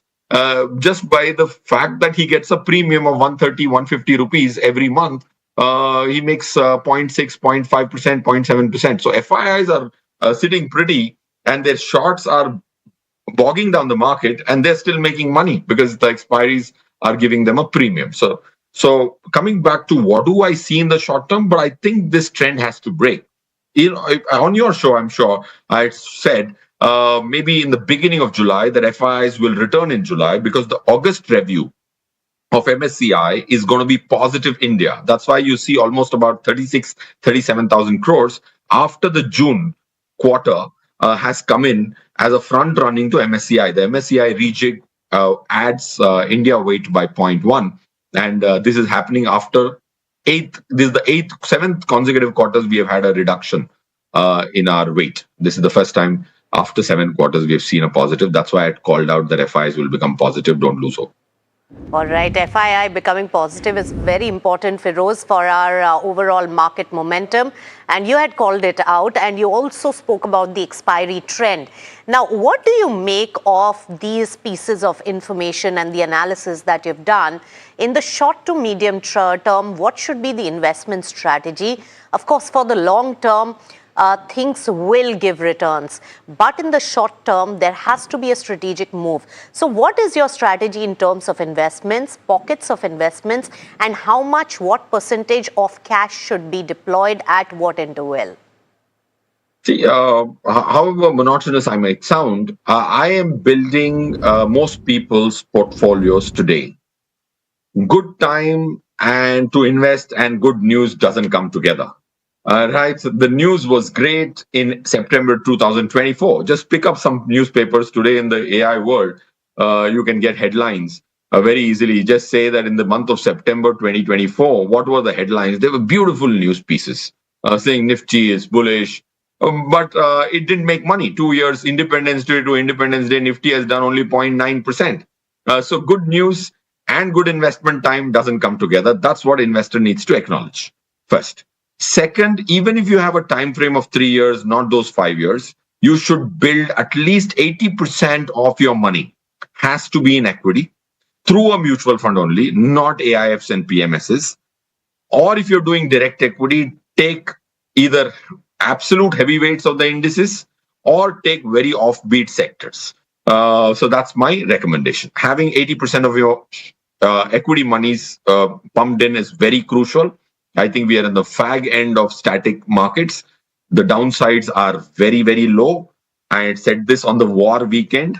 Today, everybody says downsides are low, but on the war weekend, the Monday, which was, I think, the 1st of March, I saw newspapers reading 17,000 and 19,000 Nifty blatantly, and the same people are today saying 31,000 Nifty target. So I would say you would not be disappointed. 14-15% IRR in 3 years. We are at the biggest takeaway, Feroz, from what you said with your analysis is that we are at the fag end of the downside. And if you have to deploy for long term, this is the right time. Very quickly, which is one or maybe two sector or themes that you're betting on the most at this current time, at these current valuations, and why? I think I'm not betting big currently because it can't absorb, but an offbeat sector or a small little theme which will, in my judgment, over the next 10-15 years be very crucial is water and waste management, wastewater management. We have spoken about energy security for the last years, but water security could become the next important theme. Of course, there are very few stocks which can capitalize on it. Industrialization, urbanization, data centers, all of them will require desalination and stuff. There are only 2-3 stocks which have a valuation of about 30-40 PEs. So you have to look at that as a theme which will do well in my judgment because there is lesser representation in the indices. Both of them are little over or one below $1 billion market cap. A couple of stocks are above $1 billion market cap. But those are that's a very offbeat theme. Can't bet big because there's hardly any free float. You were flashing. It's not a recommendation. VA Tech has a free float of about 81% on a 13,000 crore market cap, if I'm not wrong.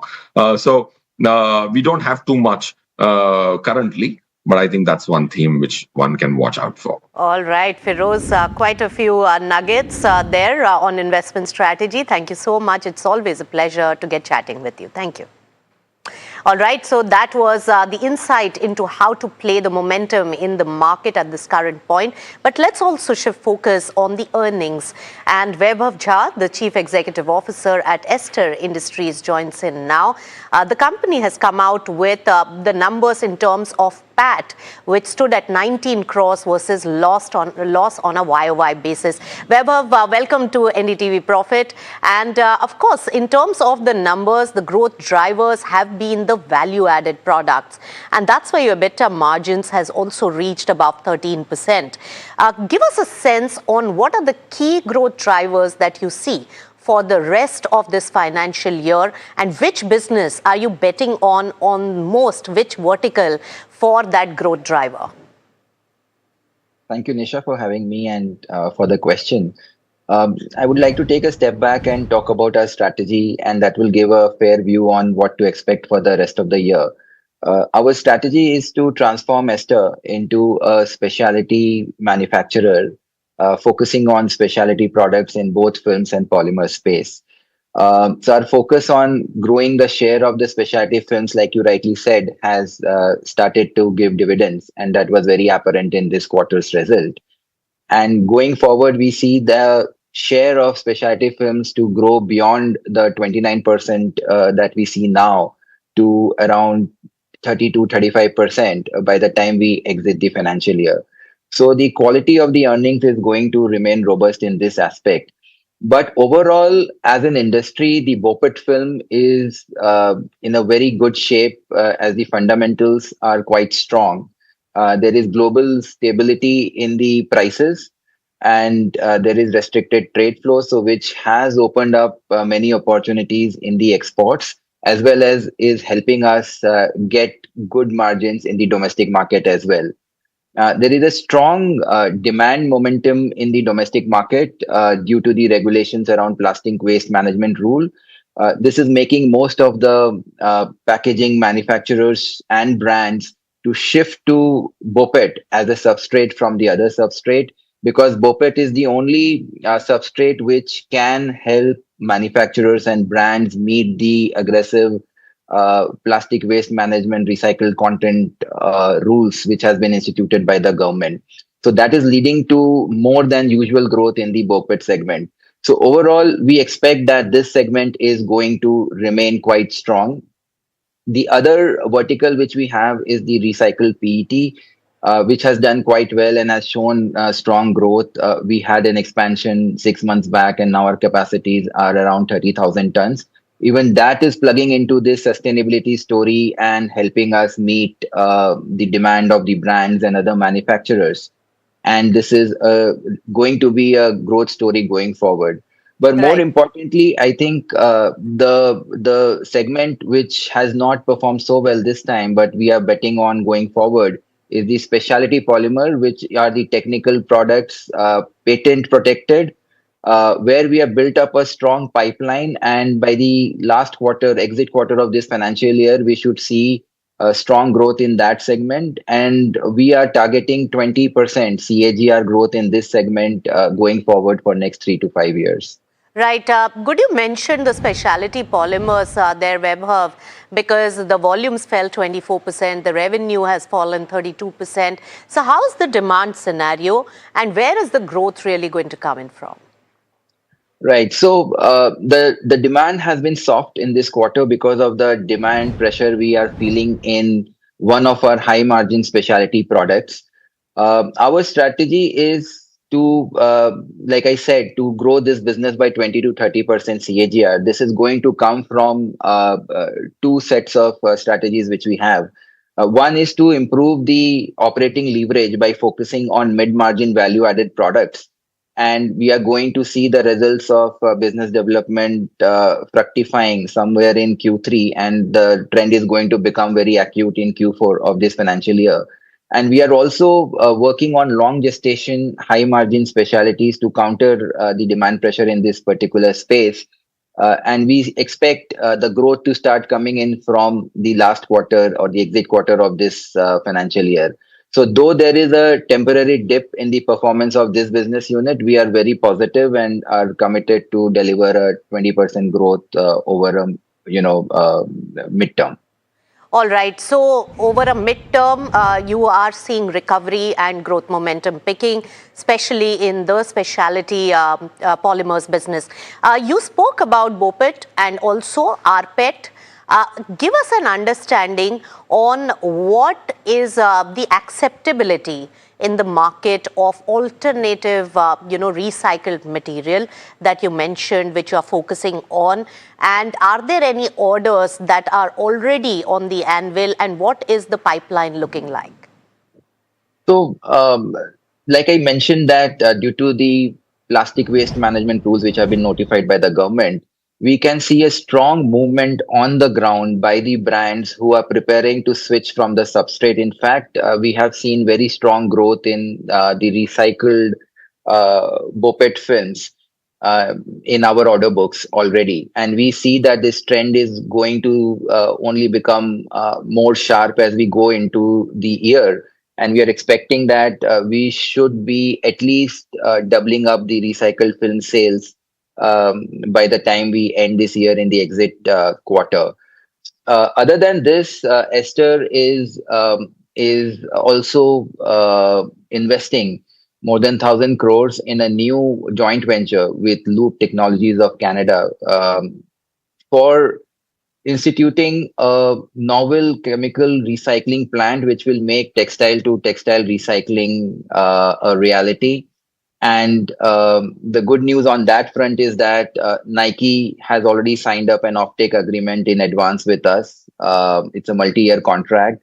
Very recently, a week back, another large global sports brand has signed an LOI of 15,000 metric ton per annum offtake, which again goes to show how strong this joint venture is and the demand for the products which is going to be manufactured by this joint venture. Right. This joint venture is called Elite, which is Esther Loop Infinite Technologies. That's right. So Vaibhav, all the best for all these ventures, and especially on the recyclable material and the acceptance of that. So all the best for this particular quarter, and thank you so much for joining us here. Esther Industries there slightly down, under pressure in trade, but the overall market is also under pressure. So there you go. The stock price under 100 at the current moment. All right, let's now focus on some news developments as well as stock movements as well, and tight global sugar supplies and lower inventories as well as rising prices are really boosting the sector's outlook now. And reports also suggest that the government is really mulling cutting the import duty of sugar. Sharad is here to tell us the sweet story on how dynamics are changing in the sugar sector. Sharad. Well, thanks for that. And largely, we see the sugar stocks have been rallying. This trend we have already picked up 2 weeks ago at NDTV Profit, and now we might see a little bit of profit booking also. A little bit of government intervention announcements also, something what the agencies are talking about, especially to ensure that the decent supply remains for sugar. But concerns are there, especially when you have diversion in ethanol. And the sugar stocks, looking at the pricing, it has crossed that 5,000 rupees quintal mark in majority of the markets, be it Muzaffarpur as well as Kolhapur. Also, this has been driven by lower monthly release quotas and declining mill inventories. This is happening because of the El Nino impact. Looking at the sugar stocks, strong recovery already coming in the 2026. The names include Zaidpuri, Balrampur, Chini, Triveni, Sri Renuka, all of them doing really well. And the tightening supplies is the major concern, be it Thailand, India, or even European markets. That's where we're seeing a decade low, numbers of the output. The impact overall, sugar is commanding premium over ethanol currently, and it's becoming positive with the sugar stocks. That's why the rally and this diversion might continue more going ahead. But for the industry specific, it's important to understand the inventories can be on the lower side. India may import sugar, analysts are talking about, and even the 2026-27 crushing season has been delayed. So this is the overall 360-degree view of the sugar industry. All right. Thank you so much, Sharad, for getting us all those important details. Moving on, the government plans new incentive scheme from September 1st to boost the PNG adoption in the country. Now, the move will really support city gas distributors and also speed up the new household connections. Somit is here with all the details. Somit, tell us. Yes, this notification came out from the government side yesterday, and the reason why IGL and MGL are gaining more in trade is because they get a higher contribution to volumes from domestic PNG as compared to other players like Gujarat Gas and Adani Total Gas. But do remember that the domestic PNG segment is the least profitable segment for any city gas distribution companies. Hence, the move that you're seeing in trade today for MGL and IGL is largely sentimental. It's not going to realize into a much bigger financial benefit coming in for IGL and MGL, because as I mentioned, domestic PNG is the least profitable segment for any city gas distribution company. So what is the government saying here? They have approved the incentive scheme to boost domestic PNG consumption in the country. The scheme will be effective from the 1st of September 2026, and they will aim to bring in more households under the PNG connection. Currently, there are around 1.74 crore domestic PNG connections across India, and they're aiming to increase this number going forward. The release also says that there would be some incentive given to city gas distribution firms to convert unbilled connections into active gas connection, and they'll also get around 200 SCM, that is standard cubic meter, of additional APM gas. Now, APM gas is the cheaper gas which is found domestically from the domestic market, and that gas is available cheaper. So this gas will be provided more to a city gas distribution company. But do remember that if they're getting more PNG connections, then obviously this gas will be used towards supply to give supply towards those household. So not much of a benefit that would come in on the financial front for any city gas distribution companies. But yes, gas consumption would increase, and if this number is meaningfully higher, then there could be some benefit on the financial side. But do remember that again, domestic PNG is the least profitable segment for any city gas distribution company. All right, and there you go. The company is really showing good stock returns in the trading day today. Moving on to the banking sector, and banks are really raising the FCNRB deposit rates and pushing the investors to act before the swap window closes, aiming to attract fresh dollar inflows. In fact, Piyush, my colleague, is here with all the details on what are the developments on this big front, which is short-term in nature for the banking sector. Piyush, tell us. Yeah, so banks have, put their legs on the accelerator panel when it comes to FCNRB deposits. The RBI has, shortened the window for banks to accept FCNRB deposits from September to August. The deadline has been cut short. So what bankers are doing is that they are raising interest rate first on FCNRB deposits. Axis Bank and Federal Bank have raised interest rate on FCNRB deposit from 6.25% to around 6.40% odd on a per annual basis. Further, some of the small finance banks are offering interest rate of as high as 7.10 to 7.40% on FCNRB deposits. Further, what banks are doing is that they are raising money, short-term money from the money markets and using it to finance the leverage that they are giving to customers on this FCNRB swap window. Further, some of the banks are actually teasing on their website that so many days have been left. So there is a counter that is going on some of these bank websites where they say, okay, the time to invest in FCNRB is going down, which each passing minute. And of course, investors, bankers are getting increasingly engaging with the investors who were on the, cusp of investing. They had held on to their plans till September. So bankers are saying, since this window is now shutting down this month itself, it would be prudent for the investors to park their money in FCNRB deposits. And like RBI mentioned, we have till now August 12. We have got around 52.3 odd billion US dollars through this window, and expectation is that overall 70 odd billion dollars will be mobbed up through the FCNRB deposits. All right, around $70 billion. Piyush there getting us all those exclusive details. Thanks, Piyush, for that. Completely out of time on this edition of Markets at 12. But do keep it with NDTV Profit. Thank you so much.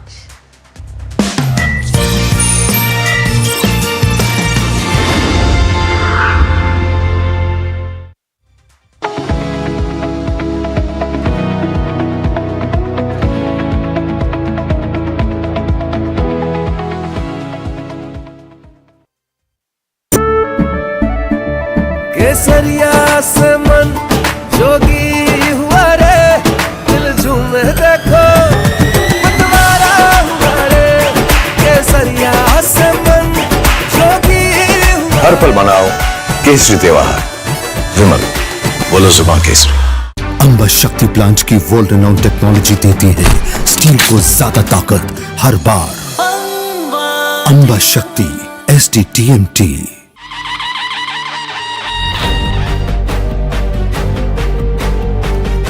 Some of my friends and many of my critics called me arrogant.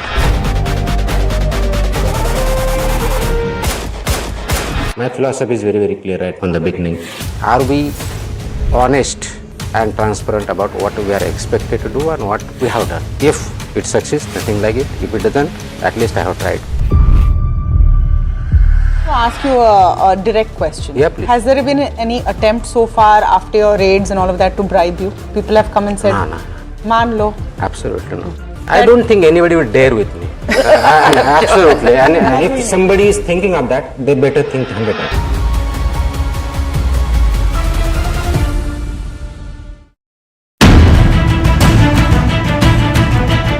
A new Nepal, new possibilities, a new opportunity for regional cooperation. NDTV World brings together the voices defining the next chapter of India-Nepal relations. Nepal's Foreign Minister, Shishir Khanna, Finance Minister, Dr. Swarnim Wagle, Dr. Sashi Tharoor, actor Manisha Koirala, and Dr. Ram Madhav. Diplomacy, commerce, security, infrastructure, tourism, soft power, NDTV Anviksha, ideas across borders. The Nepal Dialogue, 27th August, Kathmandu, Nepal. New rules of engagement. Ambitions crossing borders. Voices refusing to wait their turn. India is chasing gears. Faster, bolder, more restless. It doesn't stop. Neither do we. NDTV, when it really matters. The news, Ayush. Since when do we do scripts? Fair point. Picture this.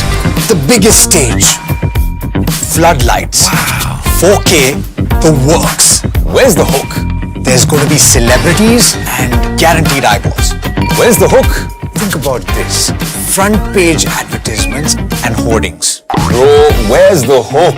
Cross-platform, digital first, virality. Without a hook, no way. The message is clear. It's 2026. You gotta be real in a world of reels. You gotta be original in a world where everything seems generated. That's it. That's what we're looking for. The best campaigns, the hottest trends, the smartest brand moves on our new show. But wait, what do we call it? The hook.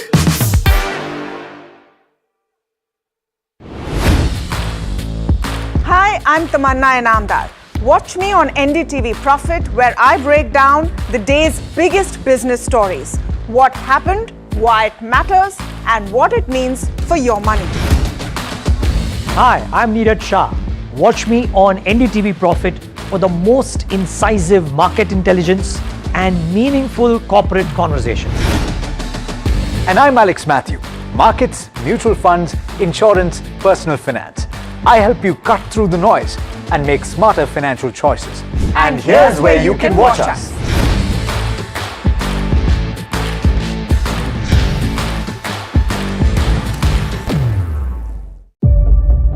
3 decades of watching the world change.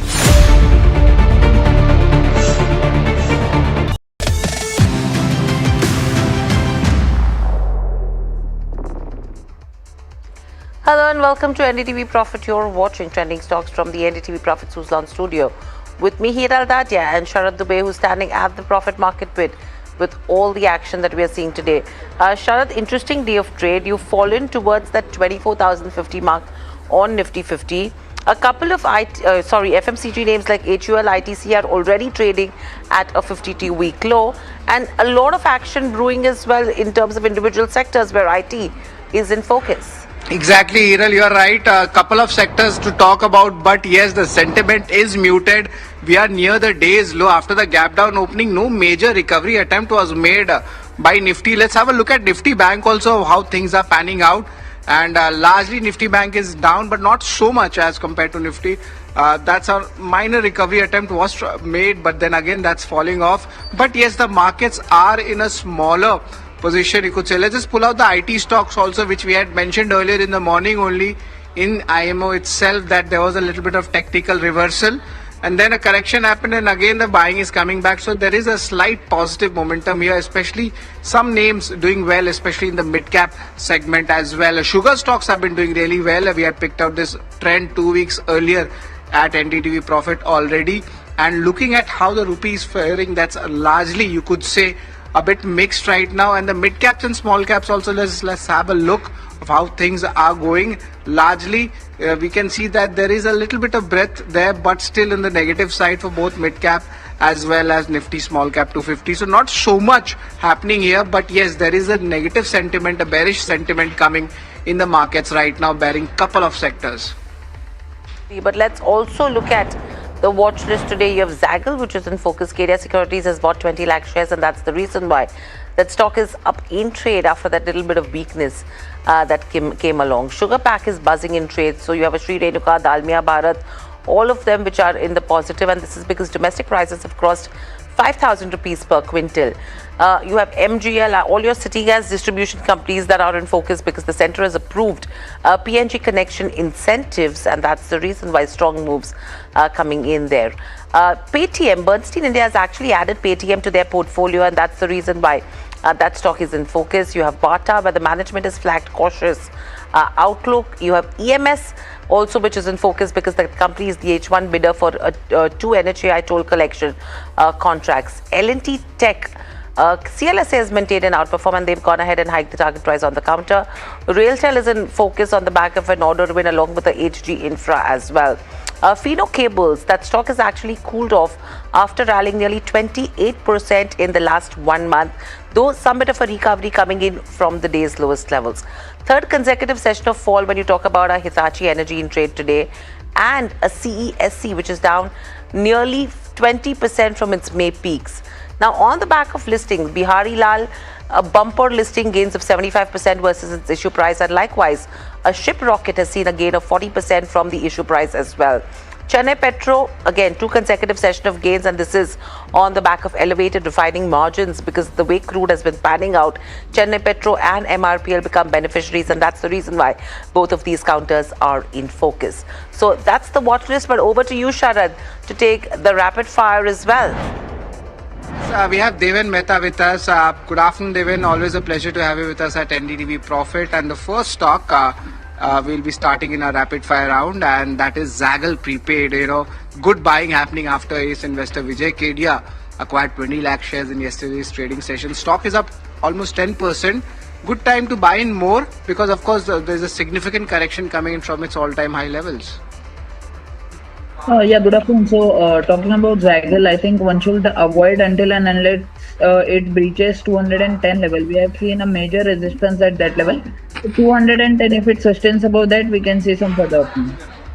Devin, your views on Chennai Petro. Now, again, these stocks, the refining stocks are doing well. The margins are expected to go up because of the elevated Brent crude level pricing. Do you think there is more left in this trade, or the momentum has already happened in this counter? I think the momentum has already happened. We have seen a continuous up move and high top higher bottom formation from last 3 consecutive weeks. So I think overall structure is positive, but one should try to book partial profit at least and can trail stop loss around 1385 for the remaining quantity. Good volume-based buying coming in. Paytm, your views on it? The stock has done really well in the trade today. It's up almost 3%. Slight moderation, but do you think this will sustain? Yes, definitely. I think Paytm looks good. 1550 can be the stop loss. It can move towards 1650 and 1720 odd levels in the coming days. One should definitely look at Paytm. Right. And the next stock is going to be Bata. Your views on that? I think Bata have recently today have shown a correction of around 5% from higher levels, but on the lower side, 700 is a strong support. If it reaches that, then one should try to exit from this counter. Interestingly, another counter coming in from the infra space is HG Infra. LOI announcement has come in this counter as well. The stock is also doing well. Stock is up 5%. Anything to watch out, especially in the breakout levels, if there is any?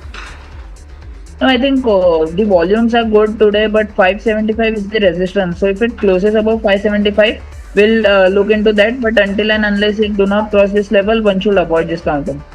Right. That's the end of the rapid fire round. Stay tuned with us. Over to you, Hiral. What are the Google trending stocks? Thank you for that. In fact, it's going to be interesting to see what's trending on Google, because I am sure it's going to be the primary markets, because your secondary markets are kind of lackluster. But let's pull up what's trending. Shiprocket, again, a new listing, and you have a Milky Mist, which is also a recent listing, which is locked in upper circuit. 10% up move coming in on a Milky Mist. In fact, if you talk about Milky Mist as well, actually what has happened on a Milky Mist is interesting. If you see the free float for a Milky Mist, that stands at around 11 odd crores in terms of the overall market. Now, in yesterday's session, with all the trade that happened, there was a delivery of almost only 67% that happened out of the 11 crores. So basically, you still have 3 crore shares that were available for auction, and this is basis the delivery data yesterday.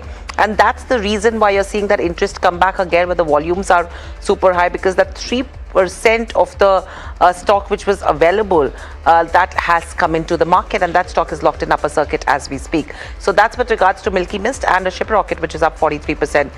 We'll not be able to take a question with Deven on that one, but Deven, a quick view with regards to where L&T goes, because July and August, on a fundamental perspective, a whole host of order wins that have come in. But on the charts, would you be a buyer at current levels? I think the stock is consolidating in a range. On the higher side, 4,080 is the resistance. On the lower side, 3,990 is the support. I think it is trading in a range. Once it breakouts above 4,080, then that can be a good buy. One should wait for the breakouts, I think. So that's an interesting one to watch out for. Thank you so much, Deven, for joining in. Always a pleasure to speak to you. But my colleague who tracks the space pretty closely is with us. We have Parth. In fact, wishing you, Parth, a happy birthday as well. That's his first birthday at NDTV Profit. Parth, talk to us about L&T. I mean, the offshore business and the overseas markets have continued to drive growth, while the company actually has maintained their FY27 guidance, and the pipeline is seeming strong. Do you think there is a potential where the company would probably overshoot its guidance as well? Because clearly, July and August, at least optically, in terms of the inflow, is looking very strong. Absolutely. There's a good enough chance that L&T ends up outperforming its own guidance, and thank you for the wishes, but it feels like L&T shareholders are the real ones that are getting those presents, because the company has been winning orders left, right and center. If we talk about the range between July 20 and 17th August, that's less than a month, and in just that, L&T has secured 10 order wins. And out of those 10 order wins, 3 of them exceed the 15,000 crore each size as well. So big order wins is what we are seeing being won by L&T. And if we talk about the highlights as well, the offshore hydrocarbon arm is the one that is getting the most orders. It has won 3 orders and during the period, and also the company has entered the AI space via a partnership using those NVIDIA B300 chips. So that is a new entry as well in a sunrise sector through which they can win even more orders in the coming time. By the end of Q1, the order book stood at 7.7 lakh crores, seeing a growth of 27% year on year. And this order book is equal to nearly 3 times their average annual revenue. So that is the kind of visibility that L&T has going forward. If we have a look at the orders that they have won, L&T categorizes those orders. So ultra mega, that is above 15,000 crores, they have won 3 orders. In the mega, that is between 10 to 15,000, they have won 3 orders. The major that are 5,000 to 10,000 crores, they have won, and large order win, they they have got one as well. So in total 10 orders we have seen in less than a month for L&T. Now if we look at the segments, then offshore hydrocarbon segment is actually the hottest segment in L&T right now. It has won 3 orders and 2 of them are that ultra mega size, that is upwards of 15,000 crores. Apart from that, energy transition business has won 2 orders, one for the offshore wind and one for the thermal power as well. Coming to the next segment, metal segment has won orders from both public and private steel players as well. Coming to the next segment, the retail construction, that has won a major order for high-rise residential towers in Mumbai. And also the last one, the heavy engineering business, that also won a large order, and that is actually shared across 5 countries. So that's the kind of segmental performance that L&T is seeing. Now if we look at the offshore hydrocarbons, then this is, as I said, the hottest vertical in L&T right now. Offshore wind order book has also crossed the 60,000 crore mark going forward, and overseas orders now account for 55% of the core business inflows. This was just 49% a year ago. So we are seeing more orders coming in from outside of India. Middle East currently forms 71% of L&T's total overseas order book, and 4 out of these 10 recent order wins have been from Middle Eastern clients. So that's the region where L&T is dominating right now. And also the new AI order that they win, that L&T won, so that also opens new opportunities for them beyond that traditional EPC vertical. Coming to the guidance, they have maintained that 10 to 12% order inflow guidance for FY27. Also that same range is the revenue growth guidance as well for FY27 going forward. And management is expecting that the Middle East orders will start picking up even more from the second quarter onwards. That is a key highlight because we can expect more order wins going forward as well. In total, the total opportunity pipeline stands at near 15 lakh crores. That's a huge number. So a huge pipeline is coming in. The current segments are performing well. The company is foraying into new AI factory segments as well, and the Middle East will pick up from the second quarter onwards. So this pipeline of orders looks even better if we look at the coming months. Okay, pipeline is looking better. Thank you so much for that. In fact, Narendra Solanki, Senior VP and Head, Fundamental Research Investment Services, Anand Rathi joins in. Narendra, welcome to the show. Always a pleasure to speak to you. How are you looking at a L&T? Because I was just talking to a technical analyst where there is some amount of consolidation. A pretty sideways move is what you're seeing. But if you have to look at valuations with the kind of order inflow that is coming in, and then look at execution from here on, where does it stand? Do you think a good investment opportunity at this point in time? Yeah, good afternoon. Yeah, first of all, let me come out with disclosure that we do not have any active rating on the stock right now. But having said that, L&T is one of the best infrastructure stocks available for investors. And if you look at the recent order wins, they are very robust and has been running at more than 20% CAGR growth for last few months. And the kind of backlog the company has is more than 7.75 lakh crores. So this gives a decent runway for revenues to grow for next 3 to 5 years. Now coming to the near-term factors, which includes the crisis in the Middle East, and the L&T has a decent exposure of around 50 to 55% kind of business revenues coming from that region. So the medium-term execution remains the key, and the stability in the Middle East remains key factor for the company in order to see. However, if you look at the overall strategy, the company's Lakshya strategy, which they have disclosed for 2031, there they have been talking about giving guidance of around 12 to 15% kind of revenue and 12% kind of order wins going into 2031. So I think medium to long term, the stock looks good from all the perspectives. And as soon as the Middle East crisis tones down, and I think the performance and the improvement in near term also would come for the company. Right, that's the view coming in, but the action is much more there coming in the listing of the companies rather than the secondary markets. And look at that, pick up any stock this week, all of them have come up with a bumper listing. Today also 2 stocks. We have Jasmeet with us, 2 stocks, Bihari Lal Engineering, and the second one is Shiprocket, right? Rachel rightly said it's a bumper listing day for overall IPO story and the entire week, to be honest. If we look at Shiprocket, it got listed at a premium of 35% on the issue price, while the stock again gained 4% through the day. Now we look at the subscription ratio for this particular counter. We do note that the subscription was 1 or 2 times given the overall rate asked by the company. Now if you look at the brokerage angle of it, we have Anand Rathi, which is giving a long-term buy for this particular counter. We also have Geo Financials, who have assigned subscribe for this particular counter over the medium and long term. Well, apart from this, we also have Bihari Lal, again another bumper listing. The Bihari Lal marks the second best listed stock from the IPO for 2026 after the Bharat King Coal listing at roughly a premium of 75% on the issue price. Now with this particular counter as well, Anand Rathi has given a long-term buy on the overall stock, and the stock has still been gaining post-listing as well.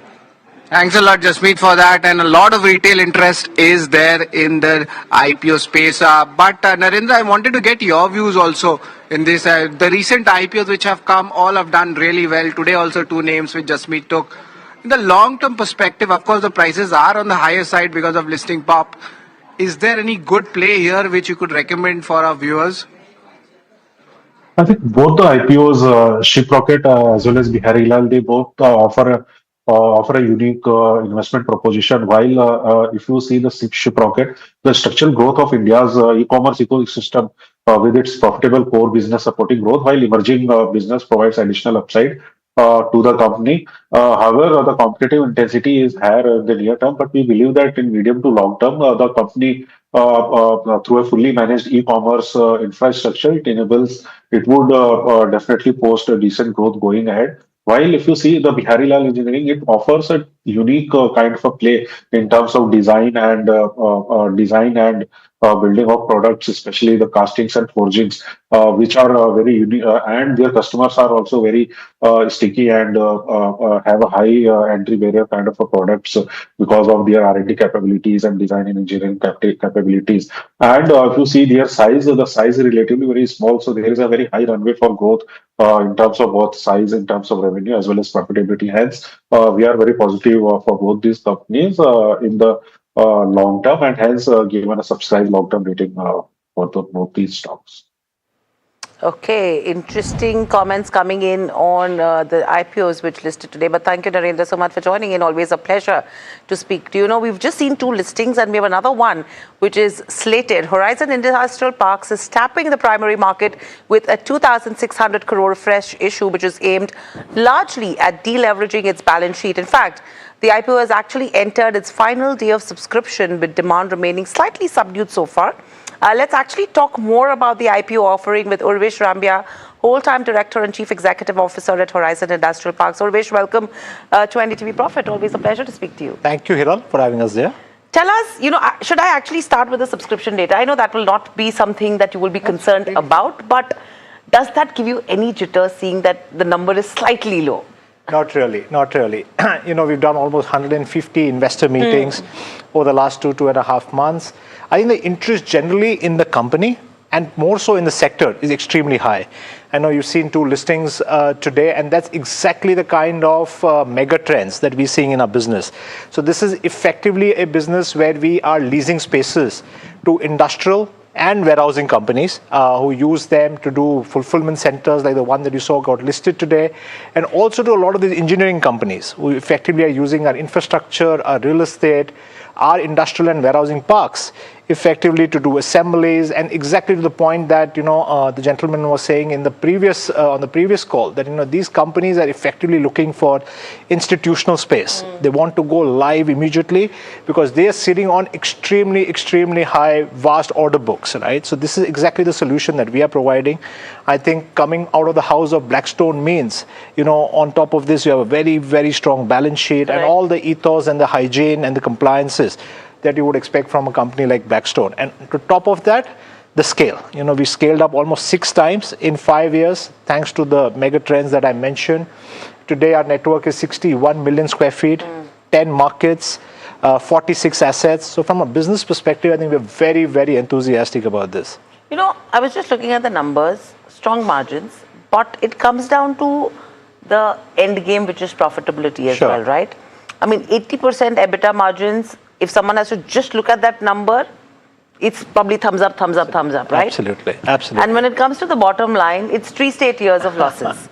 So how do you actually define that, and when do you see the company getting into the black, or do you think this is going to be the trend? So no, let me break the presumption there. So here also we are already in the black, right? Each of our past years, I think we've been profitable. I think we need to just look at the P&L slightly differently. Okay. So what you mentioned, we are almost maintaining a 90% plus EBITDA margin at our asset levels. We're maintaining 80% EBITDA margins even at the corporate level, right?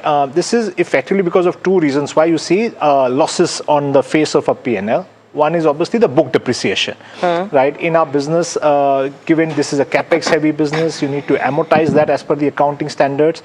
But if you just look through the 250 crores of book charge that we have and look at how much is actually the cash depreciation in the business, that in fact is negligible. Okay. Because this is a relatively business model perspective, a very easy asset to maintain.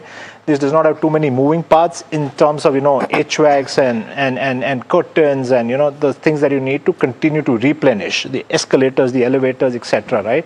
So there's very little that you need to give back to the asset. Plus also very new assets. The average age of our assets is only 3.5 to 4 years. Means the book depreciation needs to be looked through, and if you swap it with cash depreciation, you'll almost see like a 250 crore charge is effectively book charge. And the other is P&L, the interest on the P&L, right? Of course, in the past, we used, not only the funds from Blackstone to grow, but we also used leverage very, very efficiently, right? Because in our business, debt is very, very accretive to shareholder equity returns. But the fact that what you mentioned, the 2,600 crore IPO is 100% primary. Along with this, the 1,650 crores that we raised in December prior to filing the prospectus, both of that put together, the 4,250 crores gets used to delever the balance sheet immediately. That reduces the interest bill by 2/3. So we just do pro forma for these two things, and you'll see we were profitable each of the past years. Okay, so we have 3 minutes on the show. Capital intensive model, significant capex, substantial debt financing, which you're reaping right now. Then do you think the working capital, which could be elevated, that could slow down the cash conversion cycle, which can become a concern? Not really. The internal accruals will be enough to fund the growth capex, to fund the capex going forward. And we'll have substantial just to give you scales. And if you looked at the FY26 P&L, our top line was 765 crores. We're effectively looking at now FY28 is our 1 year forward. You've grown at 27% on top line, 36% CAGR on EBITDA. And the growth continues. So, your FY28 will look significantly different. And what about, the regions that you service? Because contribution from 4 cities is where the concentration is. 79% of your revenue is coming in from there. So is there a plan to actually expand then? Sure. So we've already expanded to 10 markets, as I said. Most real estate companies you'll see are regional. This is probably one of the most diversified pan-India companies that you will see. 10 markets, 9 states. And as I said, we've kind of done the hard yards, and now we'll continue to replicate our playbook to not only deepen into our existing markets, but also very selectively enter into some of these adjoining tier 2 markets as well. Okay. Last question. Occupancy versus rentals. What will drive growth? Both. Because occupancy is already 93%. 94%. But the beauty is we have so much more to develop from here, Hiral. So we have 30 million square feet developed, but the other 30 million square feet is organic growth within the company for which land is already there. So, we continue to expand our network, and rental definitely continues to expand from here because your product mix going forward is going to be considerably more accretive. We were doing warehouses, now we're doing industrial facilities. As I said, we entered in city centers, 17 of them in 7 cities, and we're doing so much of these allied businesses like hospitality, like blue collar housing, like renewable energy solution, and all of this is going to be incrementally a lot more accretive than in the past. So both will be drivers for our revenues and growth going forward. Okay, interesting. Thank you so much, Urvish, for joining, and always a pleasure to speak to you. And ladies and gentlemen, so that's the Horizon Parks IPO management talking to us at NDTV Profit Studio. Lots to watch out for going ahead, but we'll quickly slip into a short break from the NDTV Profit Suzlon studio. We'll be right back with Lunchtime Trades. Thanks for watching.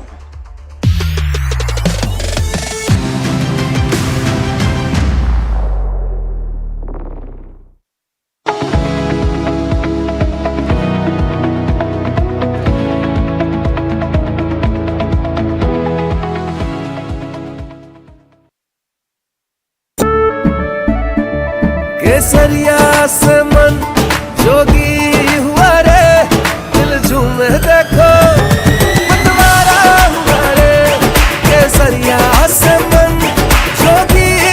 हर पल मनाओ केसरी त्योहार। विमल, बोलो जुबान केसरी। अंबा शक्ति plant की world renowned technology देती है steel को ज्यादा ताकत हर बार। अंबा शक्ति SDTMT।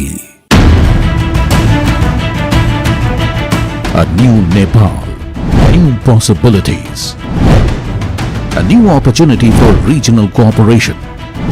NDTV World brings together the voices defining the next chapter of India-Nepal relations. Nepal's Foreign Minister, Shishir Khanal, Finance Minister, Dr. Swarnim Wagle, Dr. Sashi Tharoor, actor Manisha Koirala, and Dr. Ram Madhav. Diplomacy, commerce, security, infrastructure, tourism, soft power. NDTV Anviksha, ideas across borders. The Nepal Dialogue, 27th August, Kathmandu, Nepal. 3 decades of watching the world change.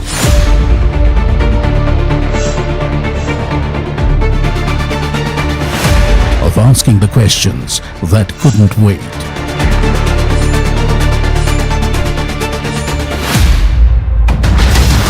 Of telling the stories that couldn't be ignored. Of holding the line when it mattered most. Times change, our purpose doesn't.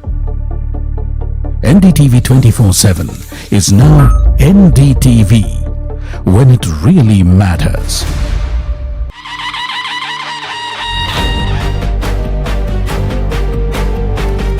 Some of my friends and many of my critics called me arrogant.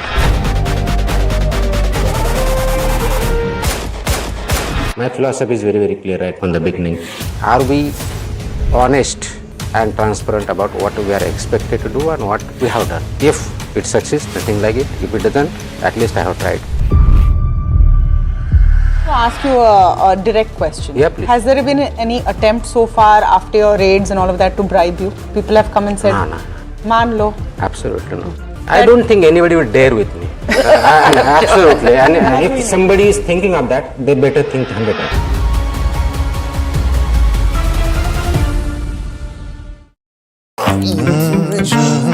The news, Ayush. Since when do we do scripts? Fair point. Picture this. The biggest stage. Floodlights. Wow. 4K. The works. Where's the hook? There's going to be celebrities and guaranteed eyeballs. Where's the hook? Think about this. Front page advertisements and hoardings. Bro, where's the hook? Cross-platform, digital first, virality. Without a hook, no way. The message is clear. It's 2026. You gotta be real in a world of reels. You gotta be original in a world where everything seems generated. That's it. That's what we're looking for. The best campaigns, the hottest trends, the smartest brand moves on our new show. But wait, what do we call it? The Hook.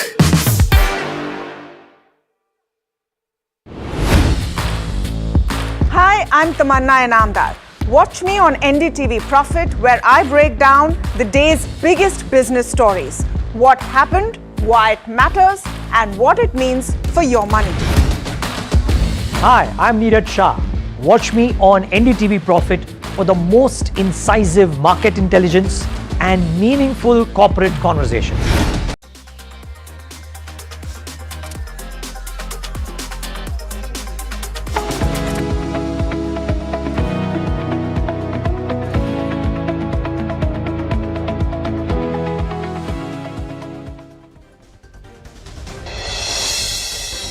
Benchmarks trade under pressure with the Nifty hovering close to 24,000. Sensex sheds more than 350 points. Chemicals and cement stocks lag behind while IT and realty pack remain resilient.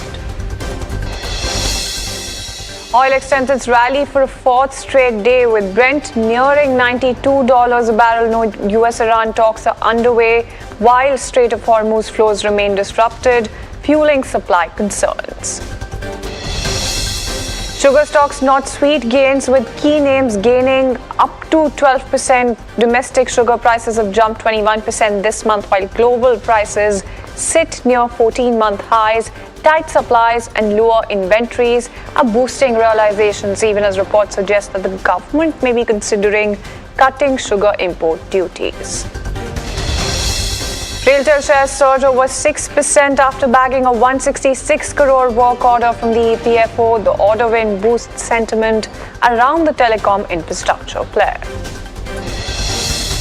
Shiprocket lists at a 35% premium after its IPO was subscribed 99 times. The strong debut signals robust investor appetite for the logistics tech player. Meanwhile, Bihari Lal Engineering listed at over a 60% premium to its 285 rupee IPO price. And speaking of IPOs, it's an NDTV Profit news break confirmed. NSE CEO Ashish Kumar Chauhan has thanked SEBI chairman following approval for the exchange's IPO. Chauhan also assured that all pending issues have now been resolved.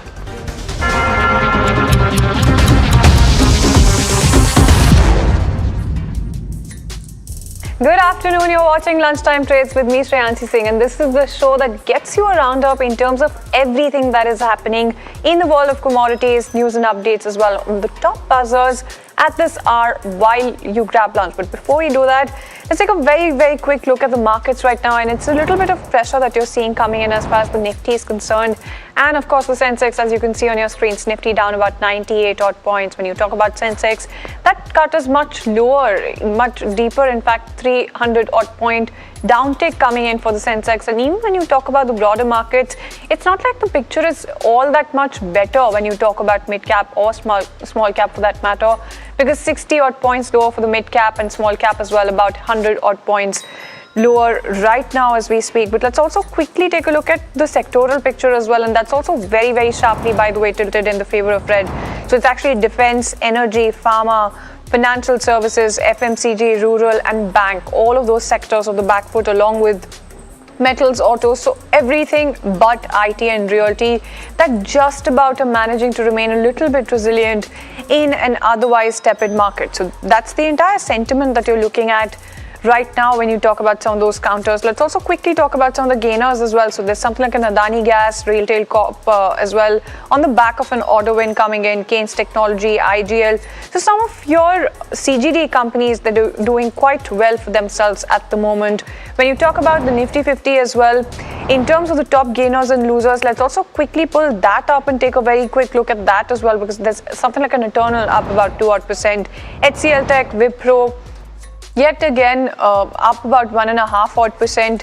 JSW Steel, Sun Pharma, Bajaj Auto, Kotak Bank, so all of those counters. So bunch of your IT stocks are the ones that, no surprises there, really make it to that list of Nifty 50 gainers as well. And right now you do have some pockets of resilience in auto as well, so something like an Eicher Motors or Maruti Suzuki, Tata Motors PV, all of those pockets of resilience also emerging in terms of autos as well. So now when you talk about some of the other stocks that are down and out in trade right now from within the Nifty 50, it's actually some of your banks and financial services picks. So something like an ICICI Bank, Axis Bank, or for that matter Bajaj Finance or Max Healthcare. Some of those counters also trading down anywhere between 1 to 1.5 odd %.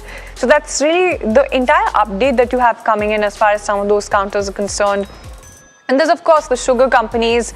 Let's also quickly pull those up and talk about them as well, because that's where you're seeing that key action really emerging when you talk about the government mulling import duties. That's also something that you're looking at, along with those high prices, multi-month highs that you're looking at, about 15-month high that you're looking at for global sugar prices.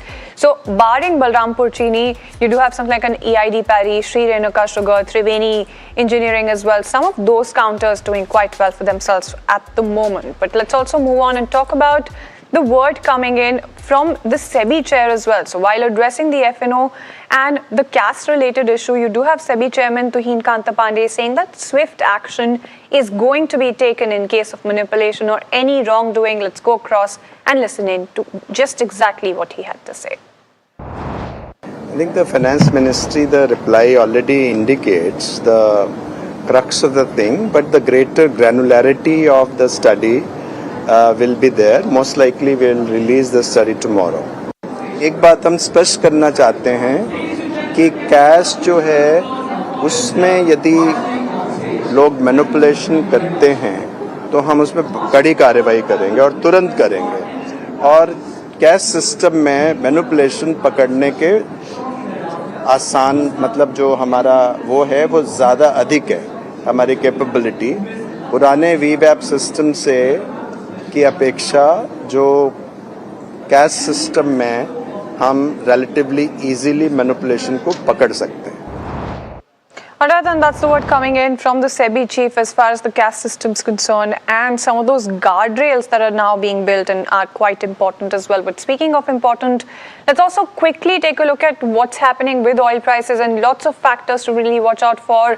Brent nearing that $92 a barrel level. When you talk about WTI as well, you're looking at somewhere close to 87, 88 is the kind of level that you've been seeing since this morning. And when you talk about some of those factors as can be reflected on your screens, no progress right now seen towards the US-Iran resolution, and that's something that's really poking up some of those supply concerns.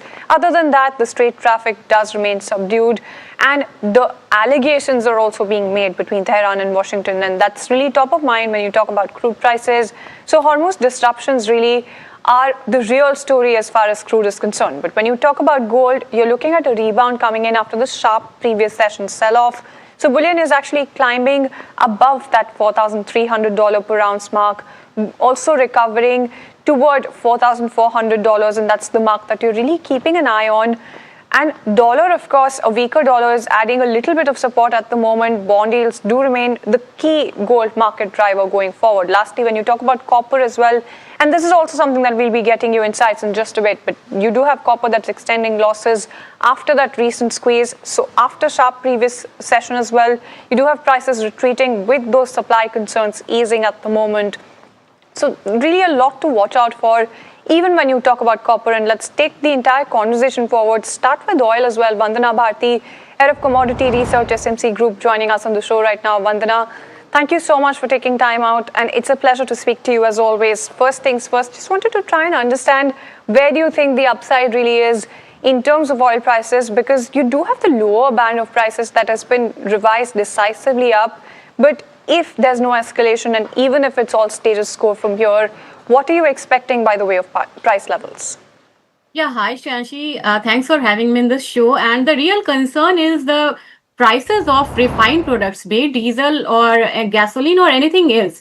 So the thing is the refined products are selling on higher prices, and the crude oil again is on higher side. And the next trigger is that the Oman factor is inside on the Trump card, and now he is giving a statement of Oman that we are going to strike on Oman. So Oman is the new target center. Because of that, we have seen in fact the upside in crude oil prices. Market is reacting on that, and very soon we can see in this scenario the prices can touch 87, 88 kind of level in WTI. If we consider the Brent, it can touch the level of $95 to $96 because the tension has escalated, and we can hear the siren in Oman as well. So Saudi is sending crude via Oman, and in Oman it is under the threat of US.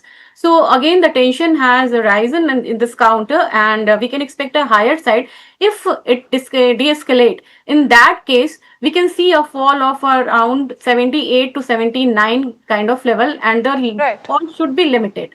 Should be limited. Yeah.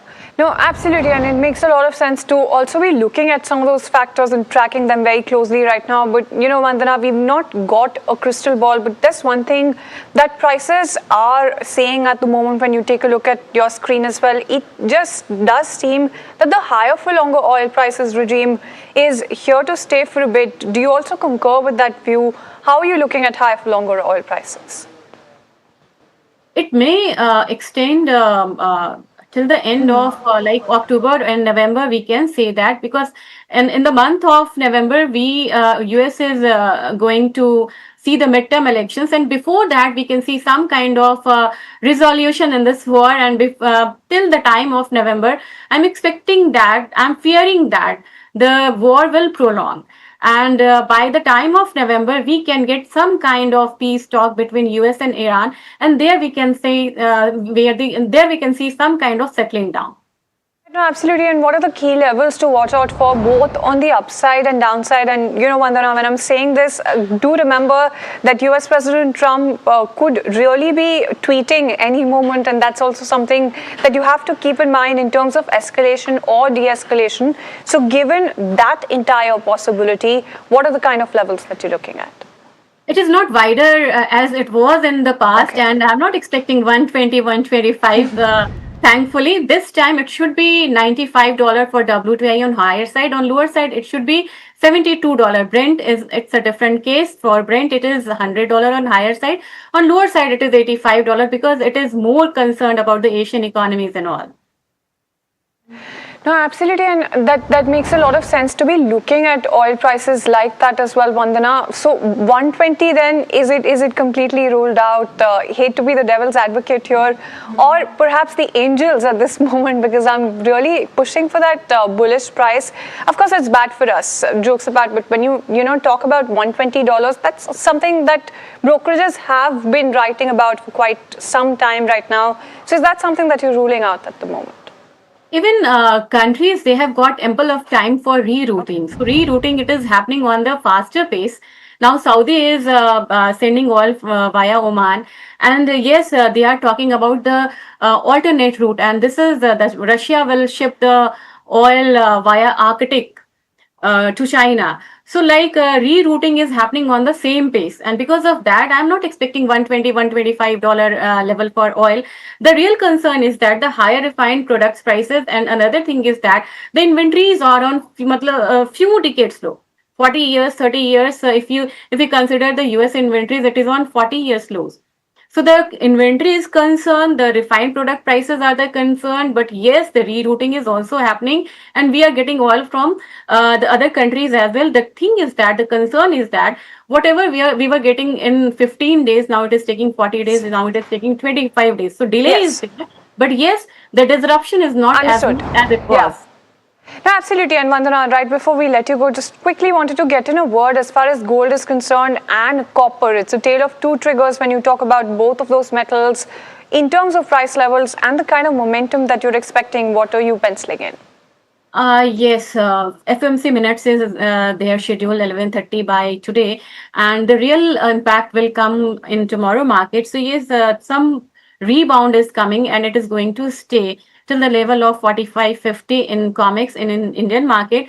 The level should be off on higher side, and it is 1,56,000 to 1,57,000. When we talk about copper, copper is a commodity which is pricing in differently in different geographical location. In China, it is in range. In LME, it is in higher range. But yes, in COMEX, it is on the record high prices. So yes, premium is higher in COMEX, but in India, it should see some kind of correction near the level of 13.15, 13.45. There we can see a rebound. So this week, it is a time for correction in copper prices. But yes, the major trend is of upside only. So for positionally, buying should happen at the dip. But for intraday trader, it is on the lower side. No, absolutely, and it is looking like a little bit of a troubling prospect, honestly, when you talk about copper prices right now near those 3-week lows as well. Thank you so much, Vandana, for taking time out and joining us this afternoon. Let's also move on and get a move on from the entire world of commodities. Take a look at Spark Minda, that is strengthening its manufacturing presence in Uttar Pradesh, has added 60 acres of land for the next phase of growth. In fact, our colleague Danish caught up with Akash Minda, ED Minda Corporation, to talk about the growth plans going forward. Let's go across and listen to a slice of that conversation. Today we saw just a few moments back that UPCM virtually was part of the groundbreaking ceremony of 2 new plants that is setting up in the Yida zone. Can you tell us more about it? So as Spark Minda Group, we are into the automotive components manufacturing, and we've been present in UP for the last 40 years, and UP is our home ground. So now we have invested further into UP, and we've got additional 60 acres of land in Yeda, which is where the new development area is. This land that we have taken is primarily for our new joint ventures, new products, where we are entering into more of premiumization of products, deep localization, backward integration. We're going to be manufacturing products like electronics, EV products, setting up an R&D center, etc. So this is basically our plan going forward. So what sort of investment have you made for this, and what will be there on the employment generation front? So we are looking at generating about 6,000 to 8,000 people employment in UP over the next few years. Now again, this involves our multiple investments in the various products and technologies as well as partnerships. So as we move along, we will share with you on how we are going to be. But the focus is how we can create self-reliant India and how we can have deeper localization into the automotive tier 2 and tier 3 components, where we will be able to create complete value for all the ecosystem. And so what sort of synergy do you see between your company and Japan as a whole, considering that that nation has advanced technology, especially in the auto tech? So what sort of synergy can we expect from your side with more Japanese companies in the future? See, Japan has been offering world-class technology, precision manufacturing and global quality. And India and auto companies, bring a lot of scale, willingness to grow, as well as local capabilities and knowledge. So here we all understand that together we can create a lot of value for the complete ecosystem. While the government and the customers are now requesting us to do more localization with the new technologies coming in, this is how we would like to, create value for the entire chain, while offering employment, while investing into R&D and technology, while local manufacturing, as well as growing the complete sector. Right, so talking about the industry now, we are seeing that the entire auto industry is on a dream run aided by the GST cuts last September. Even for the auto component makers, it is like a challenging time because the demand has suddenly gone high. So how are you managing things at the moment? So I think the demand is very good, right? There have been many support factors like GST reforms and other things, investments also and subsidies also that is being given by the government. Overall sentiment is very high across segments, and the Q1 we have seen that they have been really good.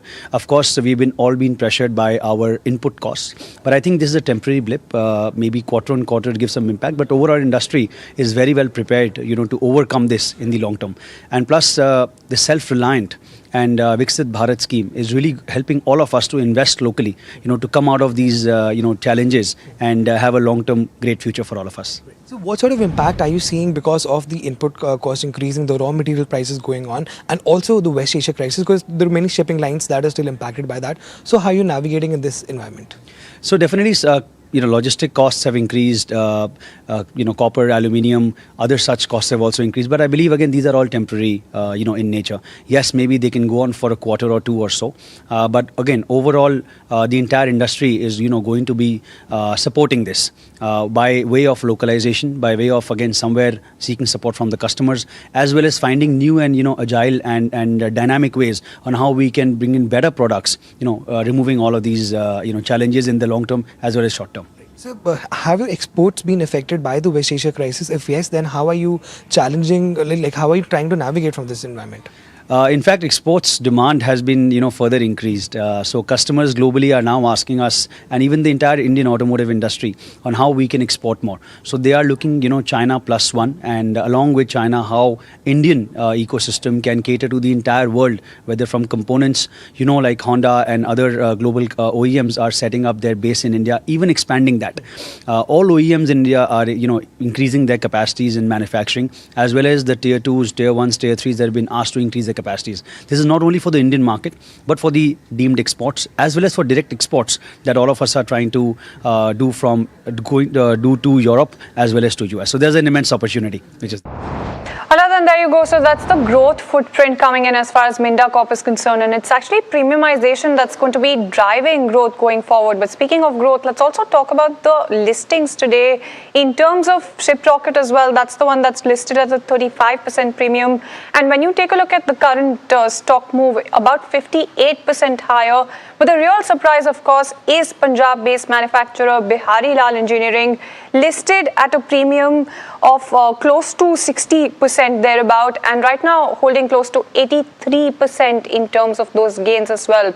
So that's something that you're looking at in terms of primary markets. Keeping it going with primary markets, though, let's talk about Symbiotic Pharma Lab that is opening its 1,750 crore rupee IPO next week, bringing one of India's leading steroid API makers to the primary market. The company is now also looking beyond APIs, also expanding into biologics and complex injectables, as well as the fast-growing GLP-1 opportunity. In fact, we caught up with the management to try and understand the growth roadmap, not just that, the export strategy as well, and of course the plans post-listing. Let's go across and take a listen. Anil, let me come to you first. In fact, first step, congratulations for this step as well with regards to getting to a public listing. My question to you is, help us understand. I mean, 1,760 odd crores is what you're looking at in terms of fundraise. Majority of it is an OFS. So what's happening?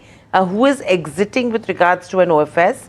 And in terms of the fresh issue, what percentage gets used up in terms of debt, and then what happens with regards to expansion plans? So, first of all, thank you for having me on this show. Yes, first let me give you a little context about Symbiotic, that how we have built on this business model. So, essentially, Symbiotic Pharma Lab is an R&D driven pharmaceutical and biotechnology company.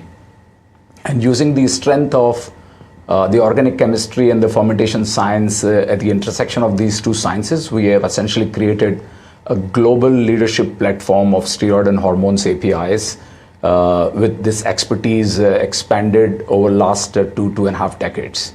And of course, after achieving the global leadership in this very niche segment of steroid and hormones through our highly capex-oriented, high-disciplined, high-manufacturing platform with an operational discipline backed up by the regulatory compliance coming from almost all world-class regulatory agencies, including US FDA, European and Japanese PMD, and so many other countries. So, in this quest to build this world-class leadership, we have made a significant capex, and of course, we had to partner with.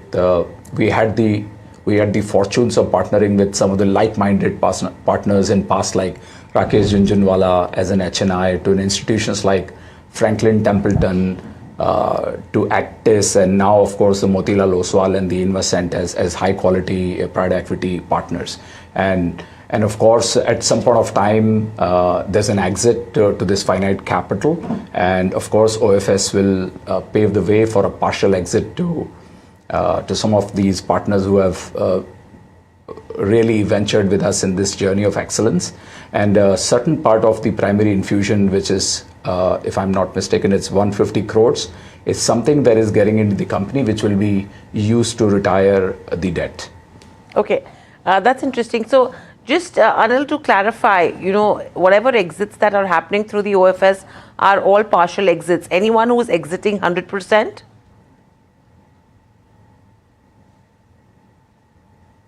No, not to my knowledge, no. Okay. They stay put because we all believe as the shareholders, current shareholders in business, that we are entering into a very exciting Symbiotic 2.0 as a story, and everyone remains invested. Of course, some of the private equity investors are exiting partially, but none is exiting fully today. Okay. The other thing is with regards to the raw material exposure that you have in terms of China as well. What's the quantum currently, and are you seeing an increased risk on that front? So let me again give you some context here that Symbiotic is one of the few companies in the world which is fully backward integrated, starting from soybean derived sterol, going through the series of fermentation steps and series of demanding chemistry steps, and it's not an easy feat to achieve. And we are the only company in India, and we are the 6th company in the world which is truly backward integrated, starting from the farm product called sterol coming from soybean.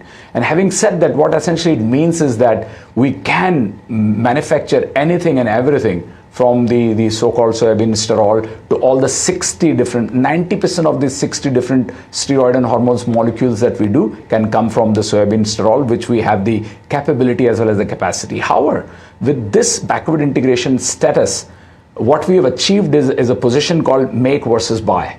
So at any point of time, we evaluate our options. Do we make, do we buy? So of course, we continue to buy a significant portion of our raw materials from China, not as a dependency, but more as a tool which we leverage in terms of our efficiency. So currently, we buy roughly around 50% of our raw material needs from China, and 50% would be captive. However, this situation may go on from 40-60, 60-40 from time to time. But should we need to produce 100%, we definitely are fully capable of doing so. Alright, and that's all on this edition of the show, though. Thank you so much for tuning in.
केसरिया से मन जोगी हुआ रे दिल झूमे देखो पतवारा हुआ रे केसरिया से मन जोगी हुआ हर पल मनाओ केसरी त्योहार विमल बोलो जुबान Kesari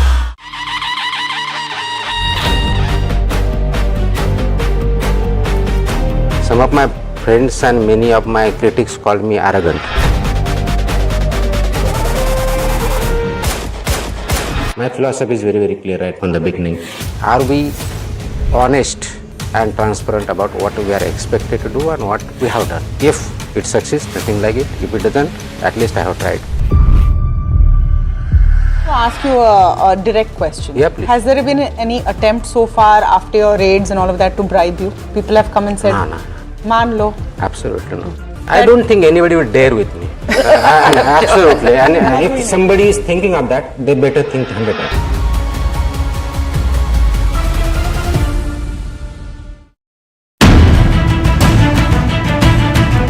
A world of questions. Ideas that challenge the ordinary.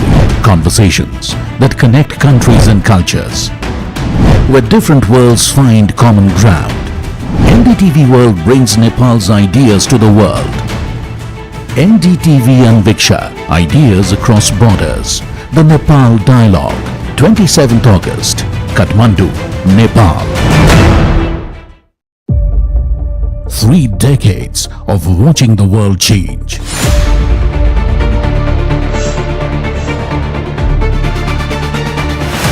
Of asking the questions that couldn't wait.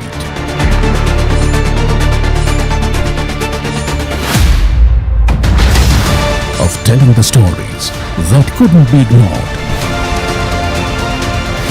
Of holding the line when it mattered most. Times change, our purpose doesn't. NDTV 24/7 is now NDTV when it really matters. New rules of engagement. Ambitions crossing borders. Voices refusing to wait their turn. India is chasing gears. Faster, bolder, more restless. It doesn't stop. Neither do we. NDTV, when it really matters. The news, Ayush. Since when do we do scripts? Fair point. Picture this. The biggest stage. Floodlights. 4K. The works. Where's the hook? There's going to be celebrities and guaranteed eyeballs. Where's the hook? Think about this. Front page advertisements and hoardings. Bro, where's the hook? Cross-platform, digital first, virality. Without a hook, No way. The message is clear. It's 2026. You gotta be real in a world of reels. You gotta be original in a world where everything seems generated. That's it. That's what we're looking for. The best campaigns, the hottest trends, the smartest brand moves on our new show. But wait, what do we call it? The Hook.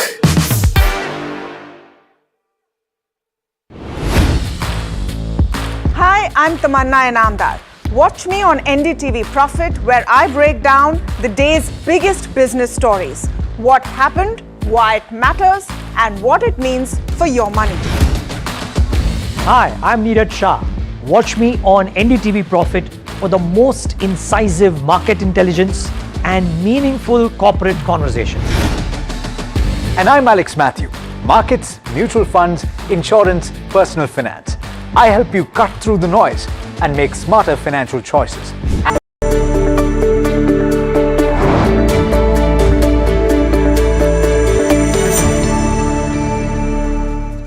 Good afternoon, you're watching Small Cap Bazaars on NDTV Profit with me, Somit Sarkar. In the next half an hour, we'll take you through the most important small cap stocks that have been buzzing in trade either on the back of price or volumes. So let's see what's on the show today. Firstly, we'll be speaking with the management of Alcargo Global. Now, since listing, if you look at the share prices, they are down nearly 36% and the Q1 numbers were quite a bit muted. But what's the way forward is something that we'll try to decode with the management on the show today. Apart from that, we'll be discussing stocks like Neogen Fintech. Now, this stock is up nearly 33% in the month of August, and this stock has posted its best monthly gains that we are seeing since November 2024. What could have led to that is something that we'll get to you. For Zaggle Prepaid, Vijay Kedia, a known investor, has checked in. The stock has gained over 10%, biggest move that we are seeing in this counter since April 1st. But also do remember that in the last 6 months, the stock is down nearly 24% in trade. For Esther Industries, the stock has snapped its 4-day losing streak. The stock is up nearly 22% in the last 1 month. What could be buzzing here is something that we'll try to get to you on the show today, and we'll also get a fundamental view on the same. But before that, if you look at the markets, it's the 7th consecutive session where the Nifty has fallen in trade, and we are down in the last 7 sessions by around 540 odd points. The Nifty Bank Index, that's also down by around 200 odd points, trying to hold around the 57,000 level, while Nifty is trying to hold on to around the 24,050 level. Also do remember that the Nifty is now trading below its 50 DMA as well. If you look at the sector indices, it's only Nifty IT index which is trading in green, while all the other major sectoral indices are trading in red. The Nifty Energy Index, that's down around 1%. Nifty PSC Index, that's the PSU Index, that's also down 1%, followed by Nifty FMCG and Nifty Pharma down close to around 0.5% in trade. But as mentioned, let's get in the management of Alcargo Group. Ravi Jhakar, the Director of Strategy and Group CFO of Alcargo Group, is joining us right now. Sir, this conversation we are rightly having about the Alcargo Global, which got recently demerged and listed on the stock exchanges. So firstly, if you could start off with explaining to us, what does Alcargo Global handle? What businesses of Alcargo Group does Alcargo Global handle here? Sure, Somit. So let me start with that. So as you're aware, we have done restructuring over the last few years at Alcargo Group. Alcargo Global actually holds our flagship international supply chain business. So this is the entity which now runs the LCL, FCL and air freight business that we do. We have our own offices in about 60 plus countries, and we are the global market leader in LCL consolidation, and we are among the key players in FCL and rapidly growing in air freight as well. So this is the international supply chain, our flagship business that now sits under Alcargo Global Limited. And if you could tell me what went through the first quarter, because revenues were quite strong for the company, but it was because of the higher cost, nothing trickled down to the bottom line. So how are you planning to change that? So I think, if you see sequentially, every quarter has been better than the previous one over the last 3 quarters. Speaking of this quarter in particular, we saw a good, robust growth in revenue. We also saw an increase in volumes. And despite the crisis continuing in Middle East, we witnessed almost 5% growth in our mainstay LCL business and also in our air freight. And we also witnessed expansion in our FCL volumes.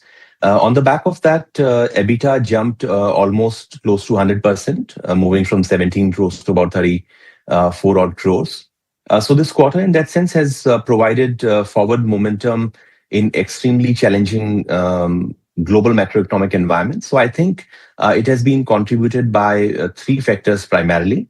One, we continue to chip at the market share, thereby being able to find growth despite the economic and opportunity and the trade environment not being that strong, which means that as tailwinds come back, we should benefit from that. The second part, to some extent, disruptions also led to higher freight rate environments, which typically benefit global leaders such as us. And the third part is, which is a critical component of profitability, is how we run our costs. So we have been using a lot of technology initiatives in the recent times to see how we can automate some of the operational processes, and now even to some degree, even some of the customer facing processes, we are seeing increased automation.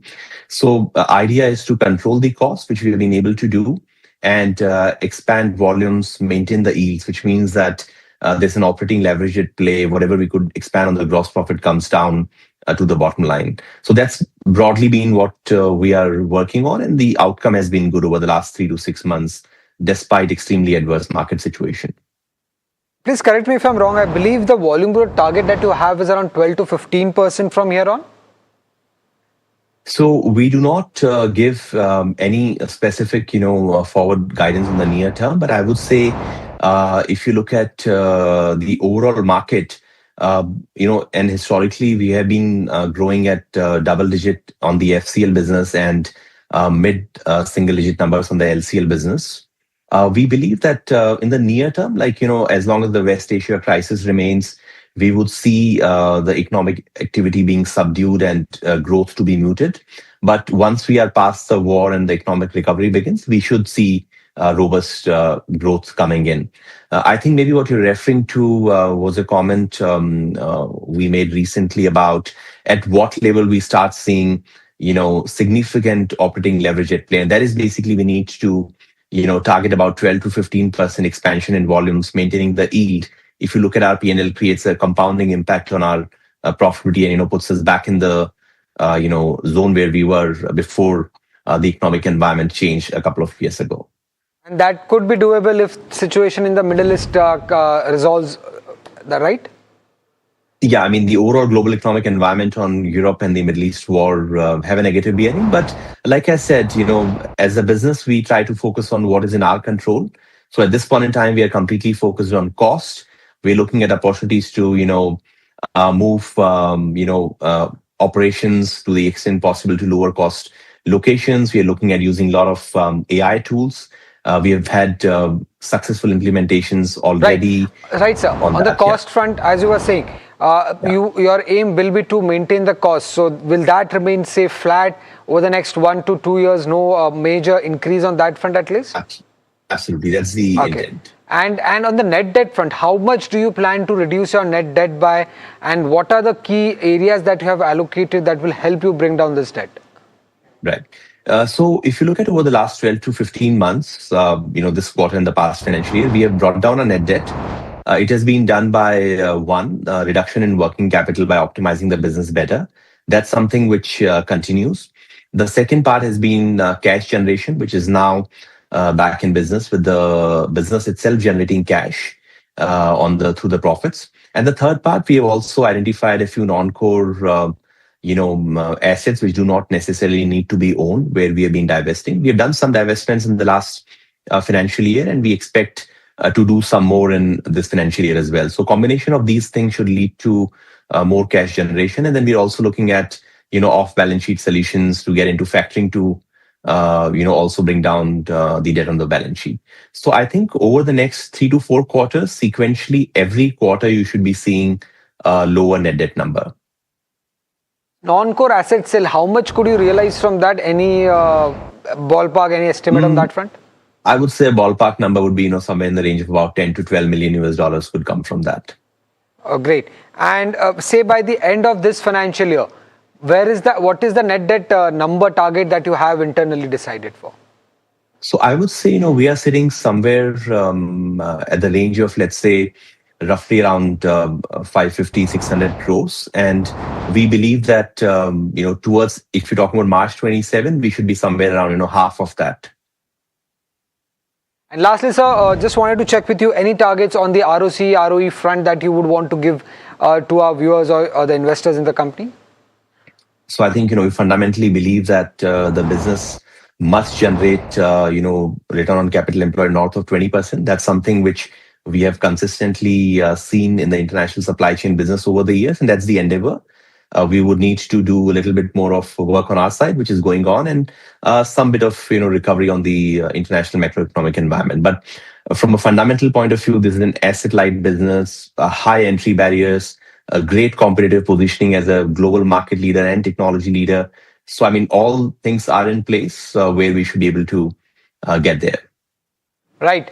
Well, thank you, sir. Thank you for joining us and giving us the way forward for Alcargo Global. Let's also welcome in the fundamental guest, Tapan Doshi, research analyst, CA Tapan. Tapan, you heard the management.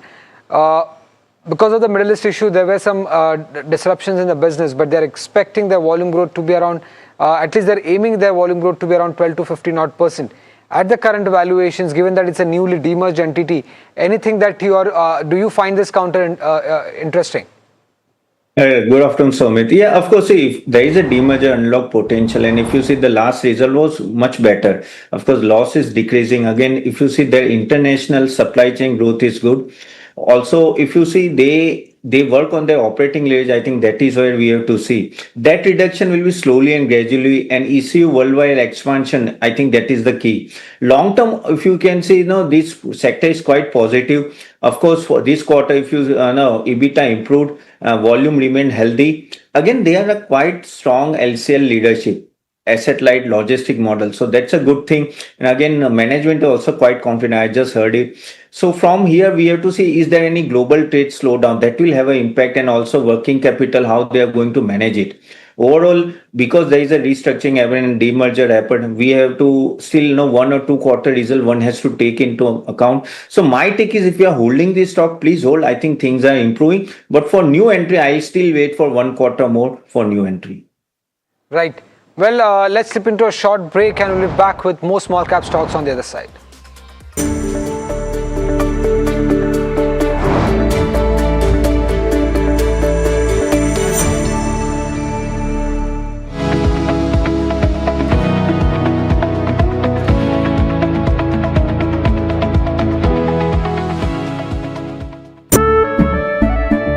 केसरिया से मन जोगी हुआ रे, दिल झूमे देखो मतवारा हुआ रे, केसरिया से मन जोगी हुआ। हर पल मनाओ केसरी त्योहार। विमल, बोलो जुबान Kesari.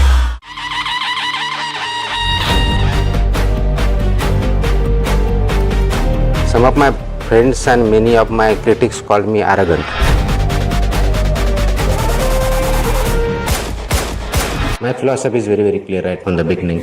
Are we honest and transparent about what we are expected to do and what we have done? If it succeeds, nothing like it. If it doesn't, at least I have tried. To ask you a direct question. Yeah, please. Has there been any attempt so far after your raids and all of that to bribe you? People have come and said, No. "Man lo." Absolutely no. I don't think anybody would dare with me. Absolutely. And if somebody is thinking of that, they better think 100 times.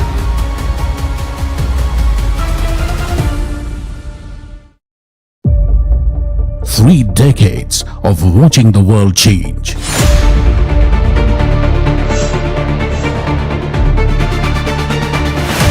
Of asking the questions that couldn't wait.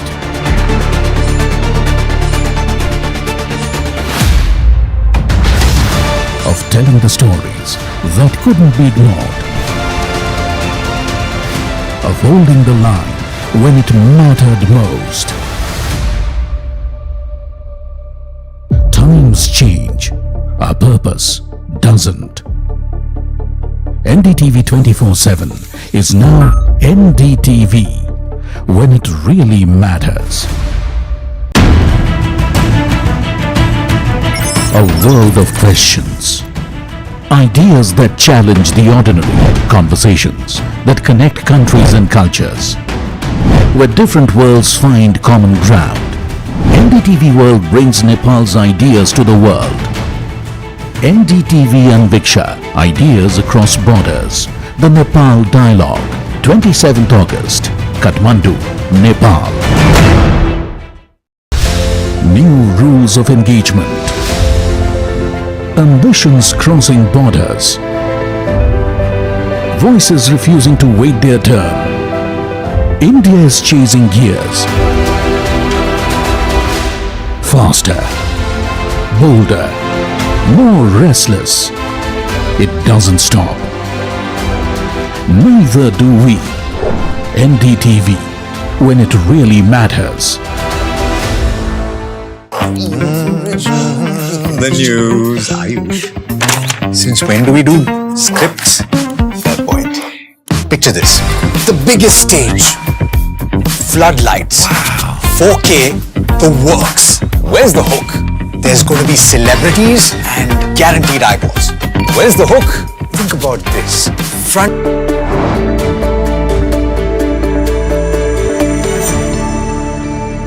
Welcome back. You're watching Small Cap Buzzers. Neogen Fintech is the next stock that we'll be talking about. The stock is up nearly 33% in the month of August. It's best monthly gain that we have seen since November.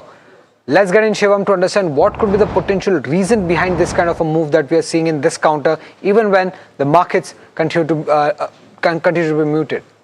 Well, yes, the stock has given a significant return in past month and also the best monthly gain since November 2024. However, there is no such specific reason for this positive movement.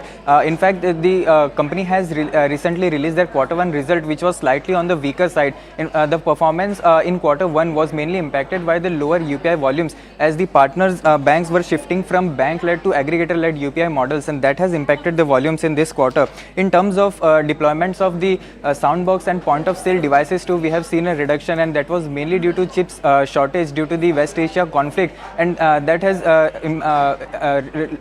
impacted the volumes in this quarter for the deployments of these machines. So in terms of order book, we have seen a strong order book at around 546 crores. Also the NBFC business that has remained profitable. In terms of consolidated financials, the company has recorded a PAT loss of around 5 crores, which has widened from around 1.9 crores in previous year, and that was mainly due to the reduction in volumes in business at iServe. Also the NBFC business that has remained profitable for the quarter. In terms of management outlook, the UPI volumes that has grown strongly and is recovering under the aggregator-led model, while the NBFC business will continue to with partnership lending for the better portfolio quality and calibrated growth going forward. In terms of AUM, that is expected to increase from Q2 FY27 onwards. Also in terms of guidance, the company has revised downwards the guidance just to factor in the slowdown in the business, and the guidance for iServe Q2 FY27 revenue is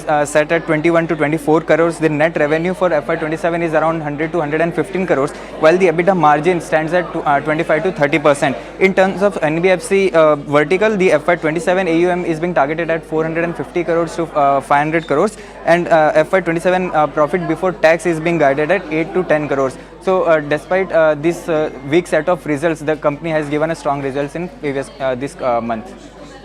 Right, Tapan, any view on Neogen Fintech at the current valuations, this counter? See, last quarter was not so great. No, it created loss, and overall, if you see, but opportunity is big. MSME lending opportunity is big, but the one has to keep an eye on the NPS. Again, for them, no credit cost risk is there. If you see that there is a problem with funding cost. Again, the profitability base is quite low. Of course, it's a small cap, so we have to keep that in mind also. Execution risk is there. But from here, they are going to focus on digital lending. So that is what is exciting. Again, rural distribution is slowly and gradually scaling. Again, if you see cross-selling opportunities, management is talking about. So overall, their partnership is quite an asset-light partnership model, and strong financial inclusion theme is going on for this MSME and all that. So all these are positive, but looking at the current financial situation, I still wait for whether the AUM growth is going to come or not as per the management talk. So currently, it will be avoid from my side. Okay. moving on to Zaggle, an interesting buyer has come in here.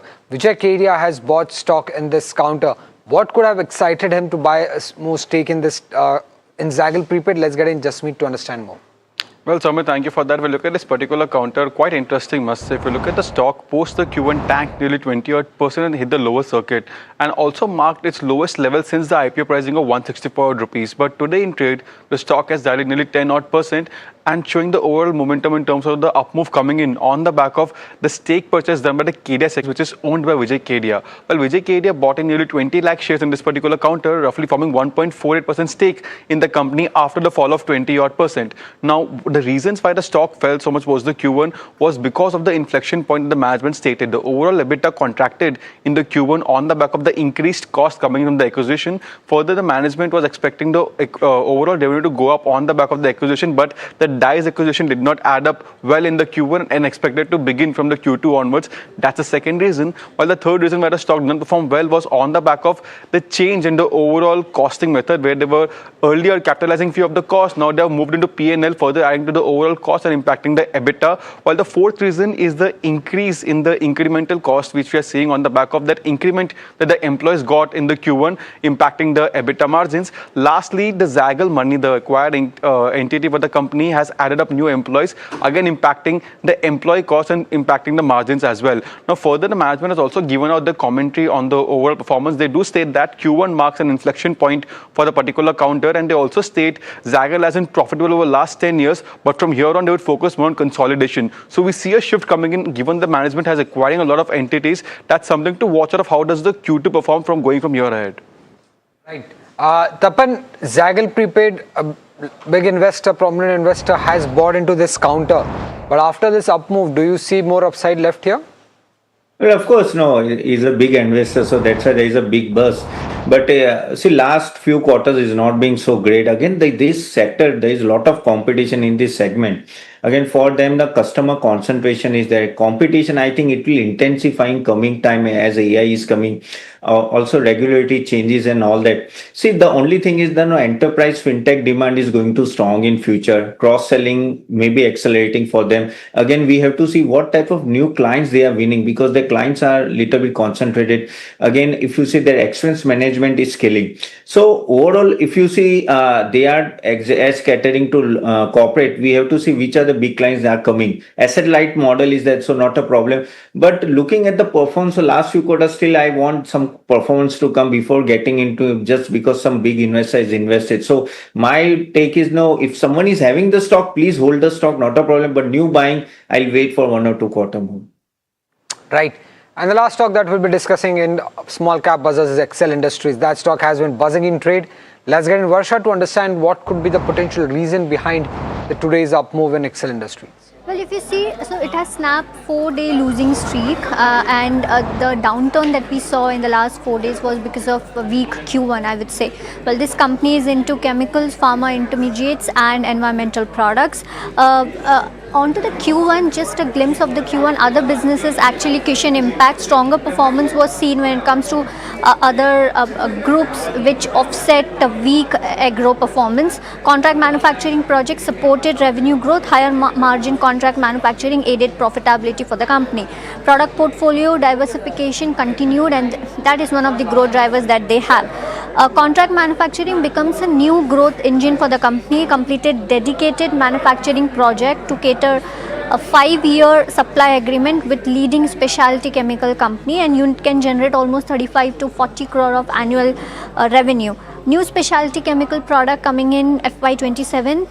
They are actually setting up 1,265 metric ton per annum specialty chemical facility, and which will target multiple overseas and domestic market, and unit will diversify their product portfolio further. Onto the Q2, well, investor need to remain cautious because demand weakness in agrochemical intermediate is expected to continue. This is of course coming from the management. A non-agro business to continue delivering growth, and shipping disruptions to persist during Q2. So apart from the risk, all other key triggers are one of the reasons why you might see some buzz. But of course, it saw profit booking in the last few days, and hence we are seeing stock is up almost 14-15% in trade. Right. Tapan, how are you looking at Excel Industries?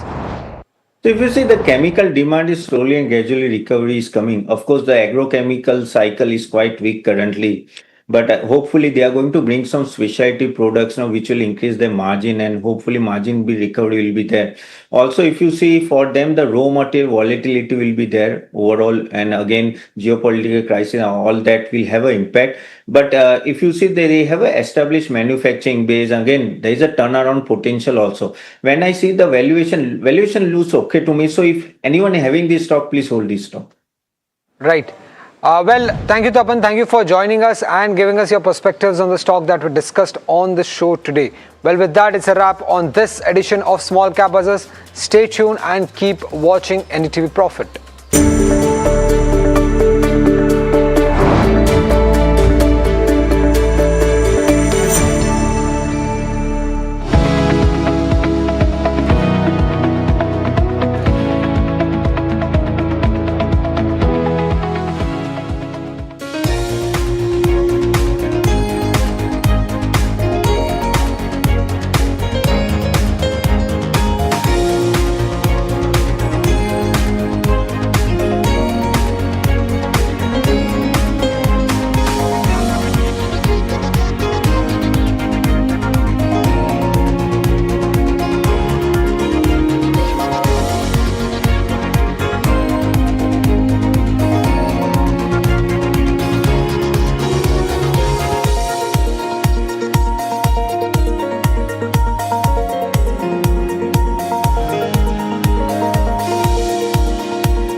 केसरिया से मन जोगी हुआ रे दिल झूमे देखो पतवारा हुआ रे केसरिया से मन जोगी हुआ हर पल मनाओ केसरी त्योहार विमल बोलो जुबान Kesari New rules of engagement. Ambitions crossing borders. Voices refusing to wait their turn. India is chasing gears. Faster, bolder, more restless. It doesn't stop. Neither do we. NDTV, when it really matters.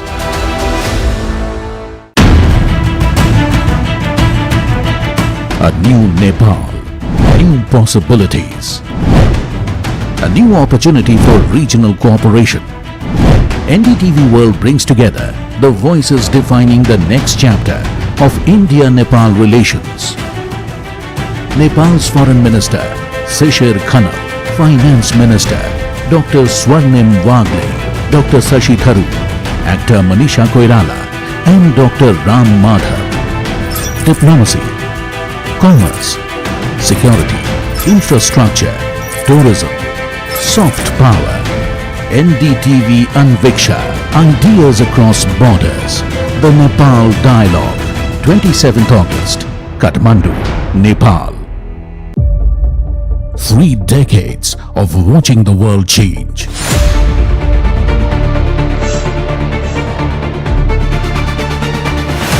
Of asking the questions that couldn't wait.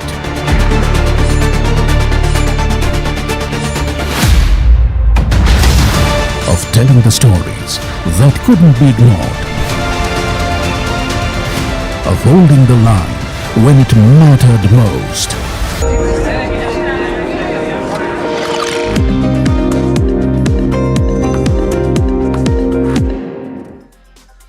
Good afternoon, you're watching the afternoon edition of Ask Profit with me, Soumit Sarkar. In this show, we'll get all your technical and fundamental guests answered with our guest on the show. Well, if you look at the markets, firstly, the Nifty is down for its 7th consecutive session. We have declined by nearly 540 odd points in the last 7 trading session. Currently, Nifty is hovering around the 24,000, 24,050 level, but do remember that the Nifty is below its 50 DMA right now. When it comes to the Nifty Bank Index, some recovery seen from the day's low, but not much for the market to cheer. It's still trading around the 57,100 level. Among the sectoral indices is the Nifty IT index, which is the only major sectoral index which is trading in green, while all the other major ones are trading in red. On the losing side, we have Nifty Energy, Nifty PSU, Nifty FMCG and Nifty Pharma index, which are down anywhere between 0.5 to 1% in trade. Stock specific action, Keynes is up nearly 5%, Nippon Life up around 3%, Paytm up around 3%, PB Fintech up around 2.5% on the FNO side. Among the losers, the top loser in trade is Hitachi Energy, I believe, and the stock has been falling for the third or fourth consecutive trading session, followed by Solar Industries, Glenmark, Bharat Dynamics down anywhere between 2.5 to 3.5% in trade. But let's welcome our technical guest on the show. Firstly, Sachin Janardhan Sarvade, independent market expert. And Sachin, will start our query session. The first one coming to you on Vikram Solar. Ravi from Guntur is holding around 780 shares, bought at a price of 190. He wants to know whether should he continue to hold this counter or exit. The stock is in downtrend basically. If he is comfortable, he can actually exit because the trend is down and continuously making lower high, lower lows. Right. The next query is coming in from Sriram, from Chennai. He is holding 25 shares of PNB Housing Finance, bought at an average price of 290. What's the fundamental, what's the technical view on this counter, Sachin? So the stock is continuously making higher high and higher low. Strong trend with good momentum. So he can hold, there is no problem. And any targets that you could suggest? So on the upside, we can see 1300. Okay. The next query is on Tata Capital. Shankar from Bangalore is planning to buy 250. At what price should he enter, and any targets if you could suggest on Tata Capital? Sachin? So Tata Capital he can add, currently there is no problem. From a target perspective, from a short-term point of view, 407 and 425 will be the targets. From a long-term perspective, 460, 500 will be the targets. Right, let's also welcome in the fundamental guest, Nandesh Shah, AVP Private Client Group Research and Advisory, Motilal.